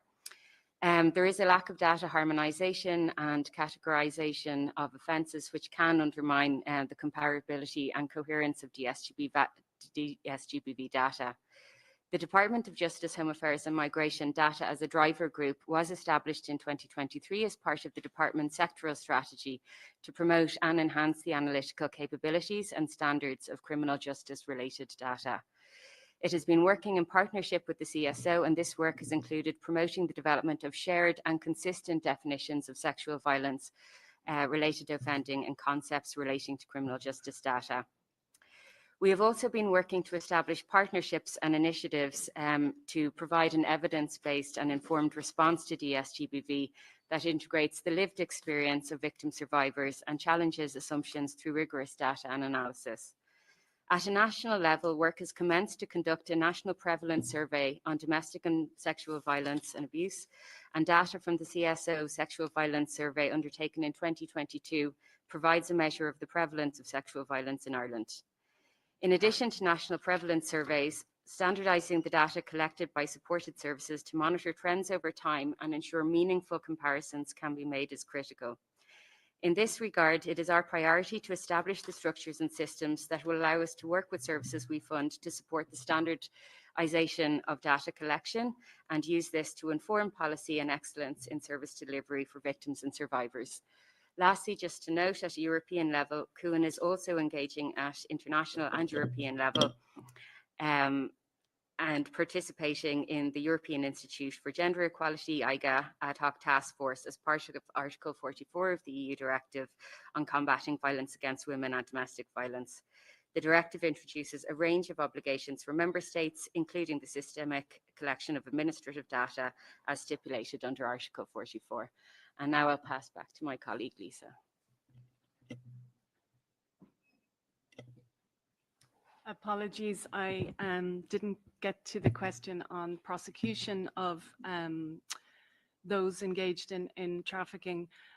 I would say that it is essentially a matter of investigation and prosecution, not so much the training of judiciary, but actually the gathering of evidence in the attempts to prosecute human traffickers that has proven most difficult. The Irish Police Force on Garda Síochána has invested considerable time in investigations. There are quite a large number that are live currently. Successful prosecutions have been fewer. We have had many unfortunate instances where victims of trafficking have been unwilling to or unable to provide evidence in the case against their trafficker, and without that evidence it's been extremely difficult to secure prosecutions. However, the Gardaí have changed tact in the last couple of years and are looking much more at organised crime legislation and proceeds of crime, transnational and economic crime legislation, and that's proving much more effective in tackling the organised crime gangs that deal with trafficking, particularly for sexual exploitation and labour exploitation. And there are quite a number of investigations live currently that we are very confident will lead to prosecutions this year. Thank you. I'll hand back to the chair.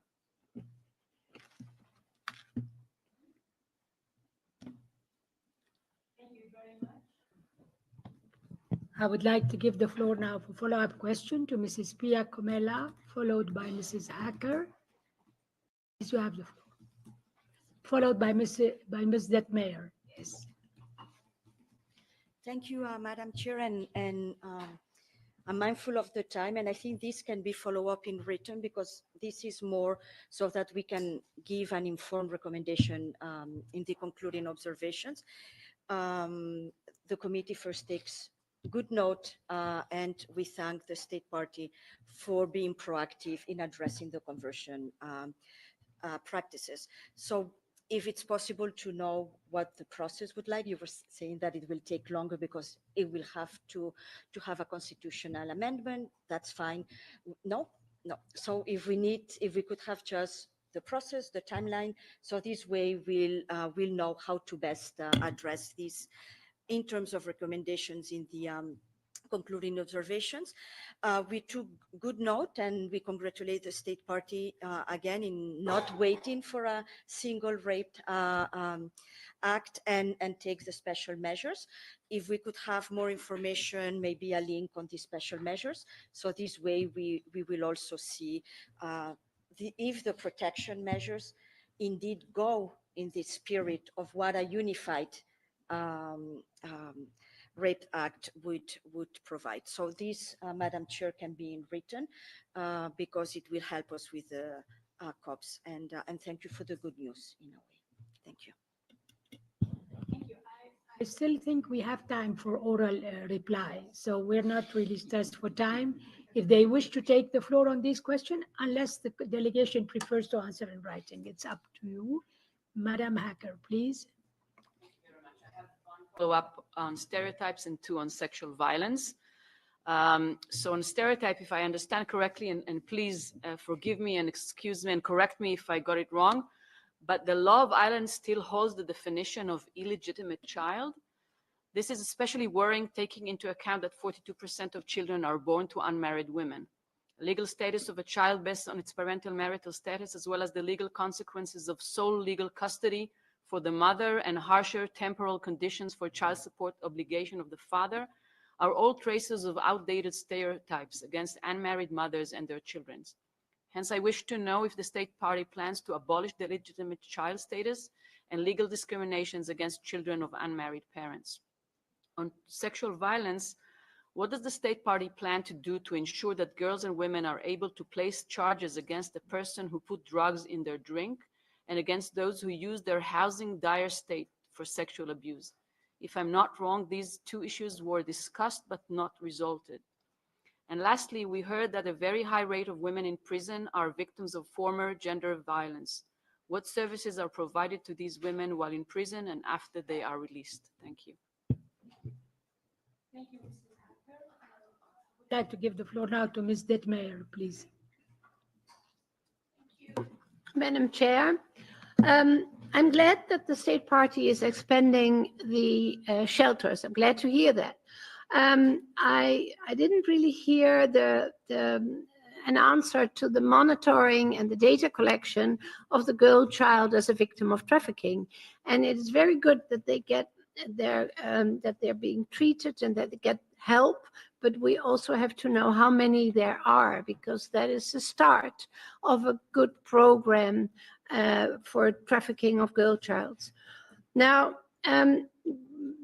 about the knowledge within the courts, we've heard that from several NGOs and also from Greta, that the way that cases are heard in the courts in the state party, the knowledge there is just not really enough. And if no convictions follow, that demoralizes the police and also has a bad effect on the investigations. And I know that I used to be the national rapporteur on trafficking in the Netherlands, and it took me years to get the courts to really do something about training. But it's the only way to get down the line enough work done on trafficking. And then there was also a question on the prosecution of people buying sex. You explained that you use the Nordic model, but part of the Nordic model is also the prosecution of perpetrators. So thank you very much, Madam Chair. Those were my questions, follow-up questions. Thank you, Ms. Detmeyer. I now give back the floor to the delegation, please. Thank you very much, Chairperson, and we will begin our response. I'll ask my colleague, Carol Baxter, to start. Thank you very much, Minister. I want to come back to Madam Rapporteur's question on the timeline and conversion practice, just to clarify that while the legislation needs to engage with constitutional issues, it doesn't require a constitutional amendment, so it will follow the normal timeline for legislation. However, we actually have a priority drafting for the actual drafting process. Our Parliament determines how long the enactment process takes, but we're hopeful that it would be, shorter rather than longer. And I'm now going to hand over to Marissa Ryan to follow up on some of the further questions on domestic, sexual and gender-based violence. Responding in relation to work undertaken with victims and survivors of DSGBV in prison, the Irish Prison Service provides clinical support and interventions to people who come forward and identify themselves in a prison context as having experienced DSGBV prior to their time in prison or while they are in prison. Simultaneously, the Irish Prison Service also works with perpetrators of DSGBV in an effort to ensure perpetrators are held to account and prevented from victimising and re-victimising, including domestic violence and sexual violence on release. This is done through the ongoing development of a model of intervention for people in custody with a history of domestic violence. And there will be a model of violence being rolled out as part of the new implementation plan for the Zero Tolerance Strategy, which we anticipate Minister for Justice, Home Affairs and Migration, Jim O'Callaghan, will publish in the next week. Thank you. Passing to Lisa. Hello again. I just wanted to come back. I think it was in the earlier questions around the spiking of drinks, to reassure you that this is already a criminal offence under Section 12 of the Non-Fatal Offences Against the Person Act 1997, which provides for a general offence of administering a substance capable of interfering with a victim's bodily functions. And if used with intent to commit a further offence, say sexual assault, then that may also be charged. I think you may also have asked about sex for rent accommodation, and in legislation announced and approved by government a month ago, we are criminalising or creating two new offences of providing accommodation in return for sex, or even of advertising accommodation in lieu of sex. And that legislation will be developed over the course of this year and enacted next year. The questions around human trafficking, I totally share your concerns in relation to child victims.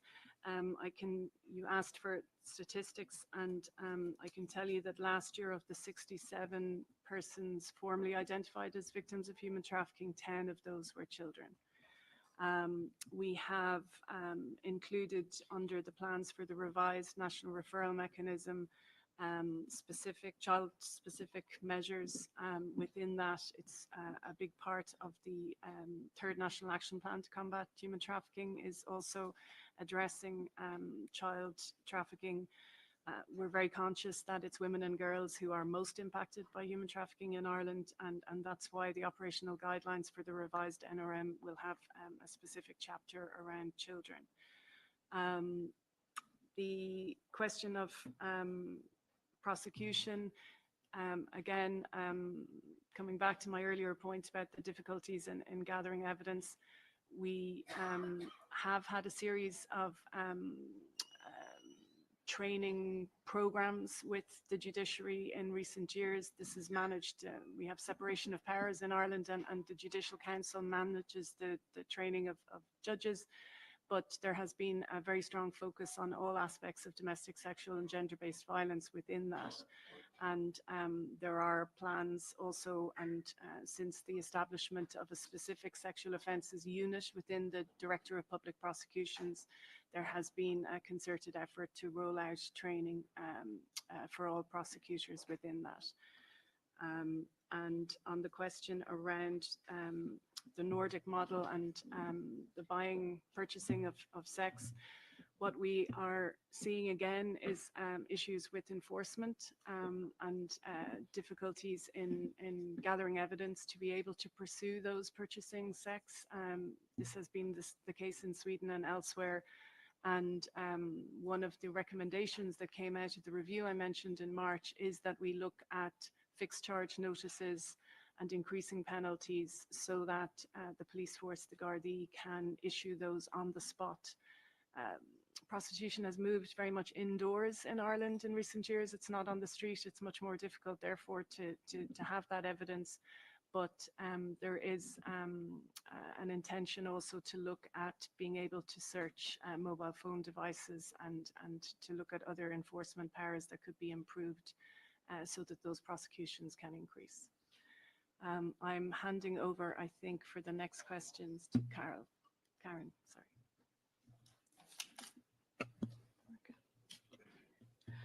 Yes, thank you. I'll take the question there with regards to the comment regarding the concept of illegitimacy and the treatment of children based on their parents' marital status. So the Status of Children Act 1987 abolished the legal concept of illegitimacy in Ireland, ensuring that all children, regardless of the parents' marital status, have equal legal rights in Ireland.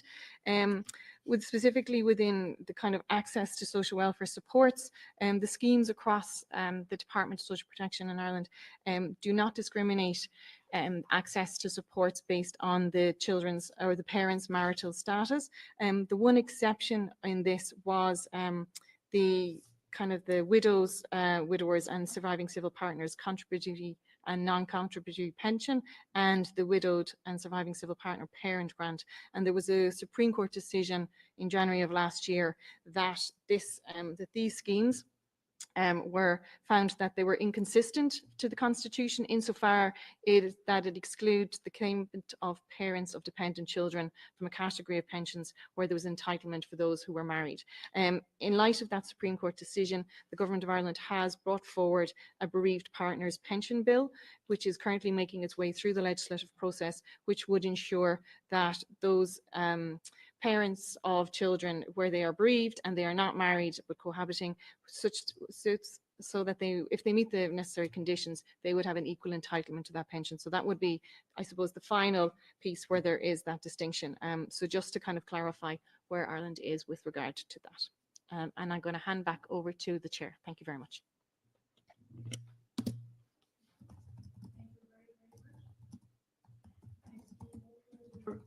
Request for the floor, so I think we can safely move now to part 2 of the convention, and I will start with Article 7 and 8, followed by Article 9. For 7 and 8, I will ask Mrs. Hamida Al-Shukairi to make her intervention for up to 6 minutes. You have the floor, madam.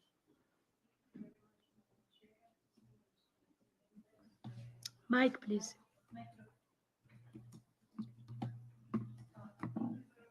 Chair, distinguished committee members, Your Excellencies, esteemed delegation, we warmly welcome you and express our sincere gratitude for your participation in this constructive dialogue.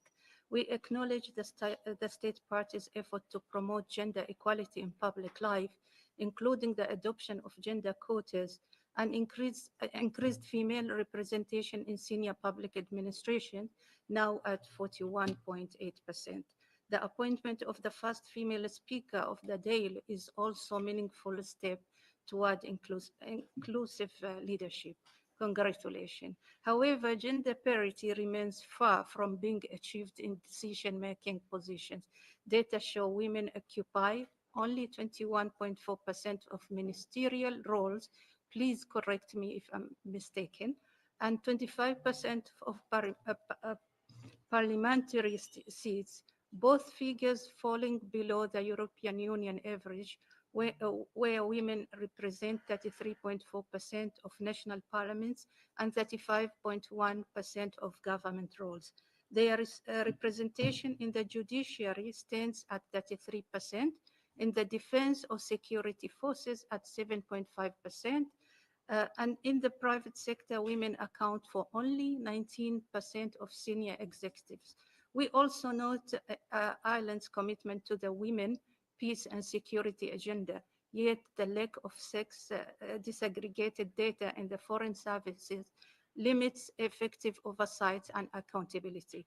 We remain concerned, Your Excellency, about the limited participation of traveler, Roma and rural women in public decision-making as systemic and intersectional barriers persist, despite their inclusion in in national strategies, as was mentioned earlier today. We would appreciate further information from the esteemed delegation on the following points. What comprehensive measures and dedicated funding are currently in place to promote gender parity in leadership roles across sectors? How is the meaningful participation of women for marginalized and underrepresented communities ensured in these leadership structures? Could the State Party provide updated sex disaggregated data on women's representation within the diplomatic service? Following the appointment of the first female Speaker of the lower house, what targeted strategies are being implemented to strengthen Ireland's global standing in women's representation across political, trade, technology, academic, and diplomatic sector? We welcome the adoption of the Online Safety and Media Regulation Act 2022, the establishment of Commission NAMIN, and the creation of a task force dedicated to safe political participation. However, we remain concerned about ongoing online harassment and threats targeting women in political life, especially at the local level. We would appreciate further details on the concrete measures the State Party is implementing to prevent and address such cyber harassment, as well as on the legal, protective, and monitoring frameworks currently in place. Lastly, we commend Ireland's engagement in the National Dialogue of Climate Action and its support for feminist initiatives, such as the Feminist Communities for Climate Justice. However, we note with concern the absence of a clearly articulated gender-responsive climate strategy. What steps is in the State Party taking to ensure that women and girls, particularly those from vulnerable communities, are meaningfully included in decision-making process related to climate action and disaster risk reduction? We thank you, Your Excellencies, and esteemed delegation for your attention and look forward to your kind responses. Thank you. Thank you very much, Mrs. Al-Shukairi. I would like now to give the floor on Article 9 to Mrs. Daphna Hacker for 1 minute, please. No?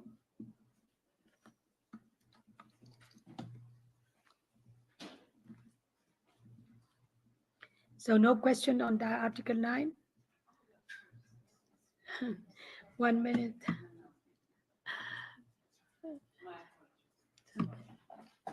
We are told that currently no formal procedure for the determination of statelessness in Ireland, nor an effective system in place for the quantitative and qualitative collection of data on stateless persons in Ireland. What does the State Party plan to do in order to amend these two deficiencies, in particular in relation to stateless women and girls? My second question is, what does the State Party plan to do following the recent court decision regarding the right to citizenship of babies born through surrogacy? Thank you. Thank you very much.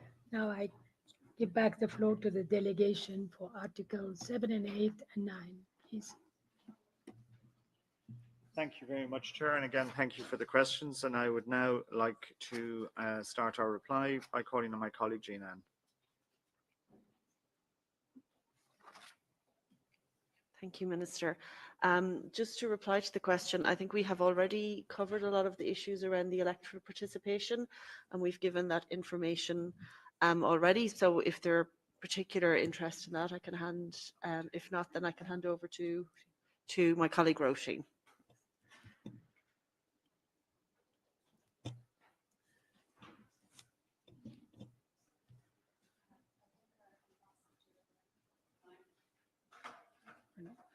Apologies, I think Ambassador White will speak to this question on the diplomatic service. Thank you very much. Thank you, Chair. Thank you, Roisin. No question was asked about representation of women in the Department of Foreign Affairs and in the diplomatic service generally. Just to give some specific stats on that to put the matter in perspective.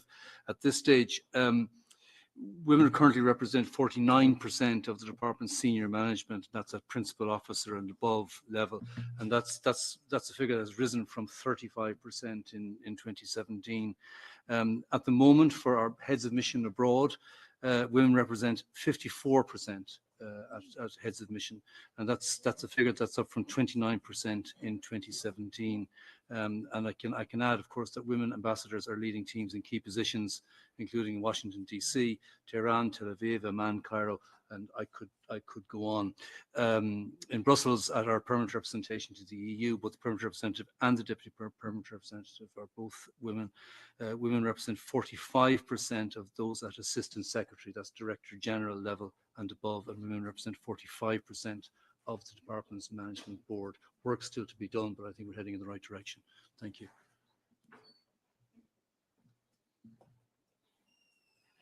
Oh, sorry, Brian. Thanks, Ambassador. I'll just address two questions that were raised by the experts, which in the committee. So just to provide a little bit more detail on the online safety environment, there was a kind of specific question there around the status of the Online Safety and Media Regulation Act. So I'd mentioned previously Commission Amman, that was the organisation, our online safety regulator that was established following that.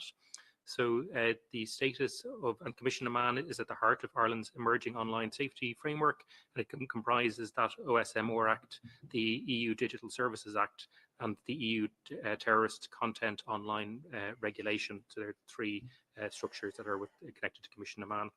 I suppose what I can say is that we are progressing with work through the EU Commission. There's been some work done on developing a code of conduct on countering illegal hate speech into the Digital Services Act with 12 signatories, including X, TikTok and Facebook. In their assessment of the code of conduct, plus the Commission positively assessed the integration of the code and highlighted a number of recommendations which Ireland is taking forward and interested in. I suppose a particular issue that we wanted to flag, and one that was raised, was around the issue of hate speech with political, focused on political representatives. So I mentioned before that Commission Amman has a responsibility in the development of guidance and materials and education initiatives ahead of the Irish general election. So I know the question was at a local level, but to acknowledge that it was at a general election level in November 2024. And we haven't had a local election since, but Commission Amman, in collaboration with An Garda Síochána, our police service, published guidance for candidates, and it included resources on the step-by-step guidance for candidates if they face online harassment, abuse and threats to their safety. So the online safety framework and structures, which included the expert group that you mentioned, is kind of providing the structures by which individuals can, and those involved in politics, can make complaints and follow up on those issues. So I might come back in a moment on climate, but I'll pass to my colleague Lisa Doherty next.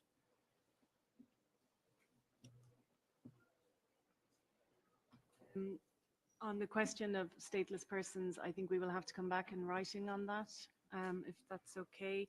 On the question around guardianship in the context of surrogacy, there are significant issues in respect of parentage rights and nationality, but they're currently before the courts, so I can't comment in detail on that. Maybe just to reassure the committee that the government is working to provide pathways for families availing of surrogacy to have their parentage recognised, but while also protecting the rights of surrogates, preventing trafficking and protecting the identity rights of the children. And I'll pass to Jane Ann. Thank you. Okay, thank you. I'm just going to cover the questions around leadership and the participation of particularly traveller and Roma women in public decision making. In terms of leadership and participation, I would anticipate that that will be a very strong theme of our next national strategy for women and girls. It is something that we recognise there are huge gaps on. We have a lot of participation structures already. You know, there would have been a lot of consultation for the development of our strategies. I think we've already outlined some of that, and we would look very much in consultation along the way. We're anticipating the next national strategy will lead to a series of action plans and that all of those will be very participatory in their development, that we will have a co-design approach to those so that the participation will take place in that way. And then at more senior leadership, there are a lot of diffuse initiatives that we could send maybe more detail in writing, but certainly as a thematic area, it's going to be a strong feature of the next national strategy, I would anticipate. And I will hand back to the chair at this point. Thank you.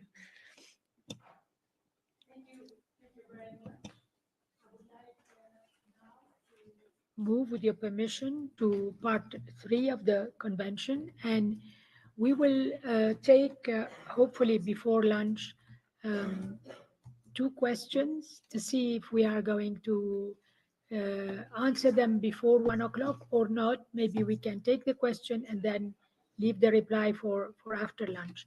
I have just to accommodate one request from one of the colleagues who will have to bring up her question not in the chronological order, because she will have to take a plane a bit later.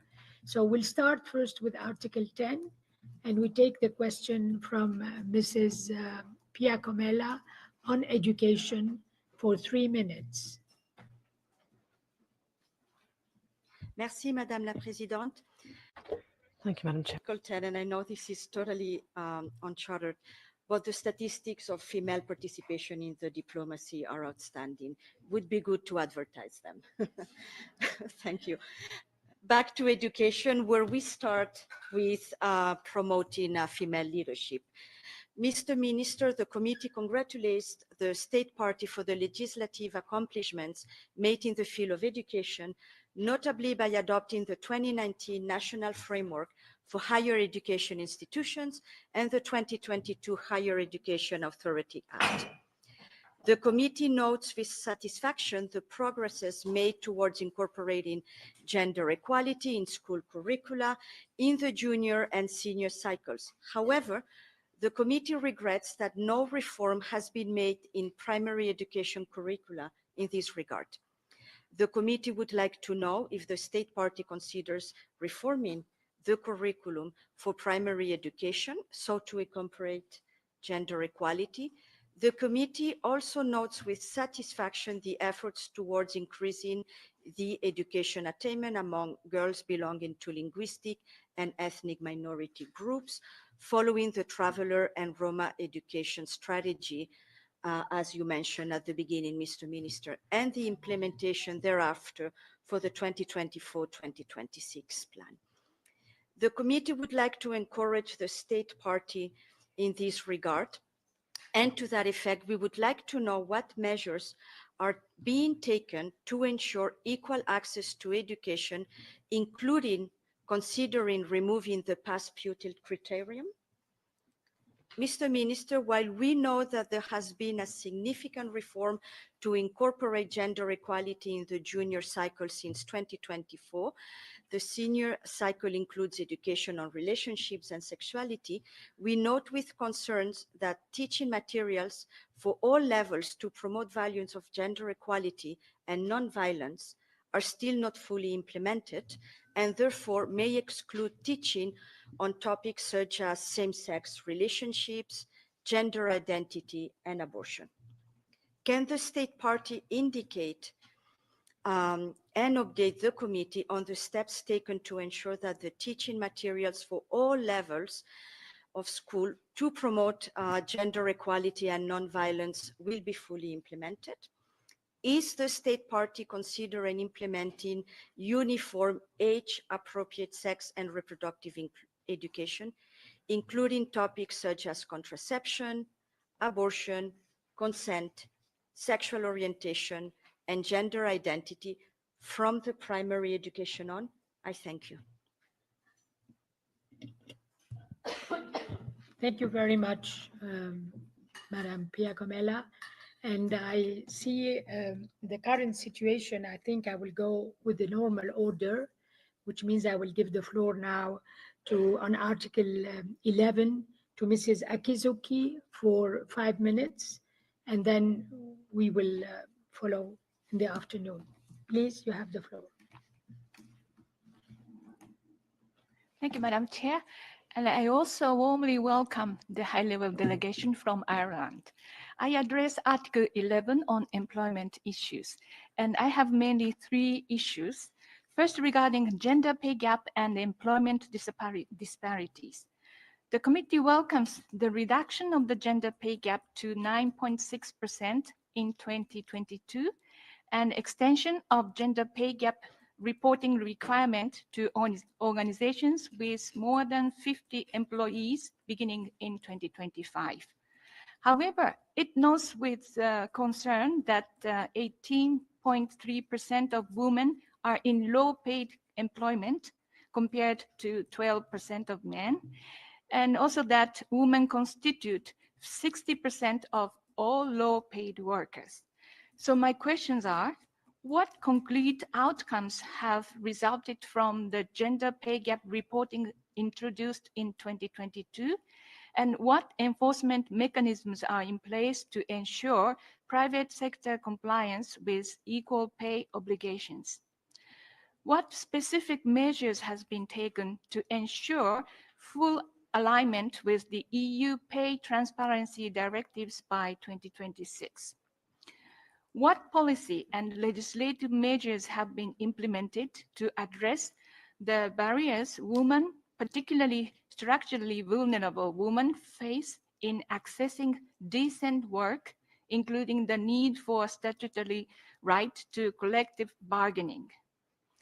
The committee further notes the extremely high unemployment rate among traveler and Roma women, estimated at 80%.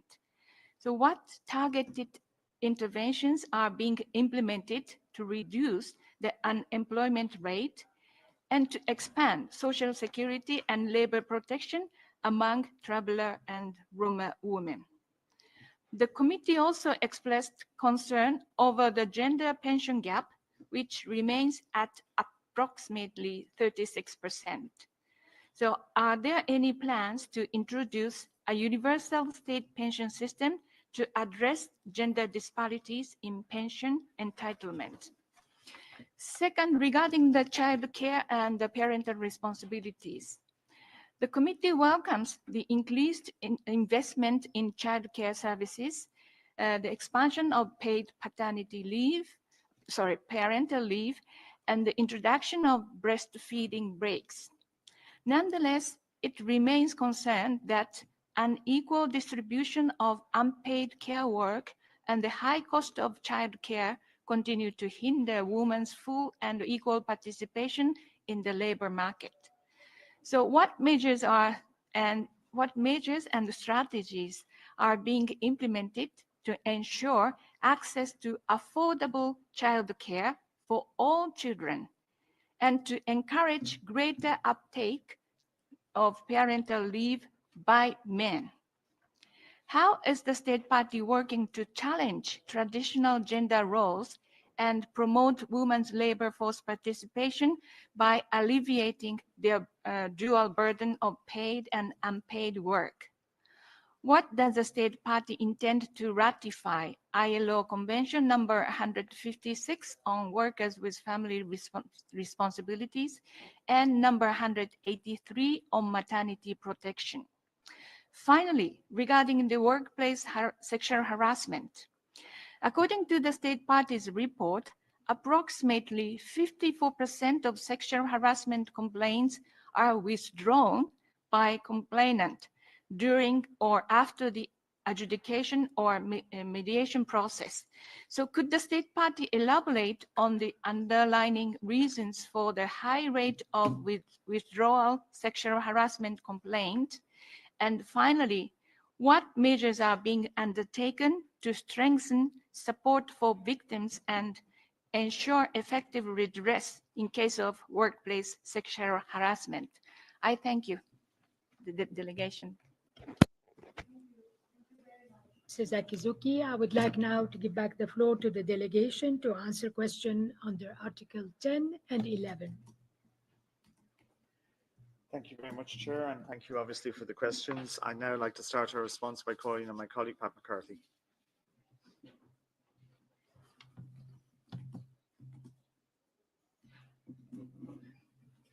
Thank you very much. I'll start by addressing the sex education. I covered a little bit of the SPHE reform earlier, but also to add to that, we have recently the junior cycle reform for the children ages 12 to 14 has also been reformed recently.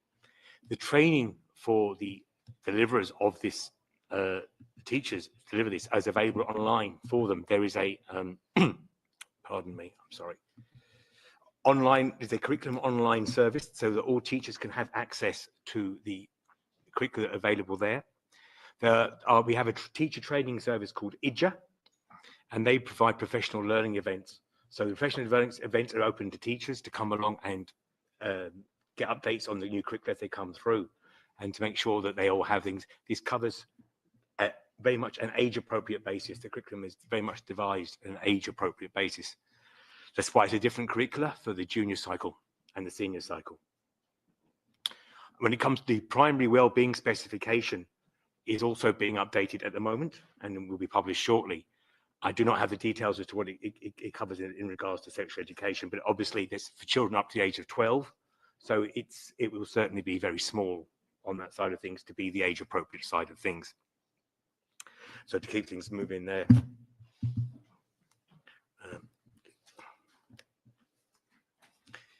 When it comes to the admissions policies that were mentioned earlier, all schools must publish their admission policies online, and they have to. And if a school cannot turn down any person on the basis of race or gender under the Equal Status Act. Yes, schools do have a limited capacity under the Act to have 25% of places reserved for children or grandchildren of past pupils. But if it is not full, it still then must take on additional pupils. So this allows to stop the schools segregating too much on what is happening there.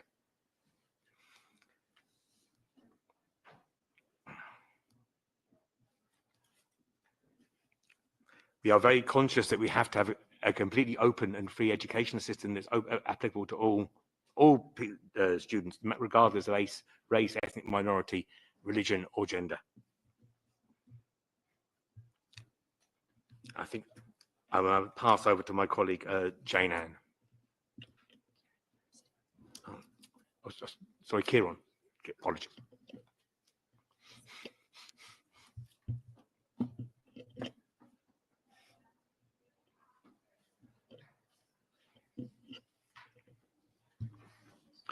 Thank you, Pat. So I'm going to speak on the childcare funding. So early learning in childcare has undergone a transformation in policy since 2017, and it's improved accessibility, affordability and quality. So the key vehicle for this increased investment, which the Minister referred to earlier on in his address, is Together for Better, which is a funding model which was launched in 2022. It brings together four major elements: the Early Childhood Care and Education (ECCE) programme, including the Access and Inclusion model, the National Childcare Scheme, core funding and the Equal Start model. So the ECCE programme now offers up to 2 years of preschool education to children at no cost to parents. Over 1 million children have enrolled in the programme since 2010 when it was introduced. The programme enjoys uptake rates in excess of 96%. And has removed barriers to accessing preschool education, with an evaluation of ECHE revealing that more than 70% of low-income families stated they wouldn't have been able to send their children to preschool without the programme. So it's been a key driver in the shift in school starting age, with the proportion of 4-year-olds in junior infants down to 16% in 2024 from 40% in 2010. The National Childcare Scheme was introduced in November 2019 based on principle of progressive universalism that ensures that families in the lowest incomes receive the greatest level of support. Universal subsidies are available to all families with children between 24 weeks and 15 years of age. Income assessed subsidies are means tested against family income, the child's age and educational stage. The interpreters would kindly ask if the speaker could slow down a little bit, please. Thank you. Okay. So a sponsorship payment is available for vulnerable children, allowing designated bodies to refer children on child welfare, protection, family support or other grounds. The sponsored family is not required to make any contributions in these cases. In terms of impact on costs, an independent review of the National Childcare Scheme in 2021 stated that 38% of families reported that half or more of their early learning and childcare costs were covered by the NCS, with 28% reporting they were working more as a result. So since 2022, there's been a number of enhancements to the NCS, with universal subsidy increasing from 50 cents per child per hour to €2.14 per child per hour. And the sponsorship rates have also increased during that time. There's now 220,000 unique children availing of the NCS, which is the highest rate, and that was as of the end of 2024. The Consumer Price Index has shown a drop of 38% in early learning and childcare costs since the start of 2023, mostly based on the National Childcare Scheme. And the budget for the National Childcare Scheme is €529 million in 2025. The Access and Inclusion Model, first introduced in 2016, provides every eligible child with access to the ECCE programme. It provides more inclusive culture and settings through training courses and qualifications for staff. For targeted supports, they're available based on individual children's needs, and they can include specialised equipment, appliances, or building alterations for children with additional needs or disabilities. They can also receive additional funding for an extra staff member as a shared resource with other children. So 24,000 children have received targeted AIM supports, and we're currently expanding AIM to make it available to younger children. We've expanded it already for additional hours of children in childcare settings. Just a quick note then on the Equal Start programme that was rolled out in September 2024, and that's a targeted scheme with a budget of 17.1 million, and that is for providing targeted childcare supports for services and children in areas of identified disadvantage, particularly for traveller children, Roma children, experiencing homelessness, and children in the international protection system. And there are 769 settings currently, with 35,000 children having been given priority designation. So I will now hand over to my colleague Jane Ann. Thank you, Kieran. So I'm going to cover initially the questions about the gender pay gap reporting.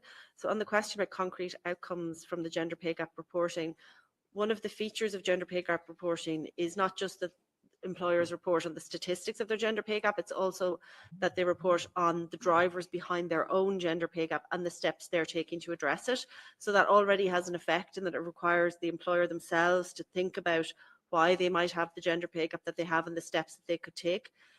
As mentioned previously, we're going to be introducing a portal, and the public portal will also allow the department to gather the information from employers around the drivers and the steps they're taking, so that we can create best practices for other employers. We'll be able to create guidelines for employers and particularly to look at it in different sectors, because we understand that not every sector works in the same way. So measures that could be taken in a particular sector won't necessarily translate. So that's what we're hoping to get from the portal as well, that we will have that value added ourselves, aside from raising awareness. In terms of, I think there was a question around equal pay. There is legislation already, our anti-discrimination legislation requires equal pay, so that's already in place. For enforcement and the gender pay gap reporting, there's two methods of enforcement. One of those is where an employee in the company where their employer has not published their gender pay gap information, they can take a case to the Workplace Relations Commission. There's also a further enforcement mechanism with the Irish Human Rights and Equality Commission, where they can take an enforcement measure against an employer where there's perhaps persistent infringement. In terms of the EU Pay Transparency Directive, there was some correlation with the introduction of the directive when we were introducing gender pay gap reporting. So we have tried to keep that as compliant as possible. Further measures will be required. There's one particular measure in the general scheme of the Equality Miscellaneous Provision Bill around prohibition on asking for the employment rate. That's Article 5 of the directive, and we will be bringing forward further legislation on that, I would imagine, later this year, but we don't have a firm timeline just yet. I'll move on now to just speaking about family leaves and the sharing of parental leave. So we have paid parents' leave, which creates an individual entitlement for each parent. That's non-transferable. It's for each parent to use it. There's also a commitment in the first 5 national strategy, which is a national strategy that looks at children under 5 and initiatives for them. And there's a commitment in there to develop templates and guidelines around the leaves, because we're aware that there are a lot of very disparate leaves, and because of our legislative system, things have different names. You know, we have parental leave, we have parents' leave, and we're conscious that sometimes parents might be a little bit confused or not fully aware of their own entitlements. So one of the things we're going to do is to try and put that information out there to try and encourage better entitlements. And my colleague will cover more specifically the sexual harassment cases, but I did want to just note we did introduce a restriction on the use of non-disclosure agreements in cases of harassment and sexual harassment. That came in just before Christmas, and that was a very important development. It doesn't prohibit the use, because we can see circumstances where the victim of the harassment themselves might want to avail of one, but it really makes it's very much just at the request of the victim. It's not something that can be imposed on them, and they have to have all of the legal implications explained to them. So I'll hand over now to Carol.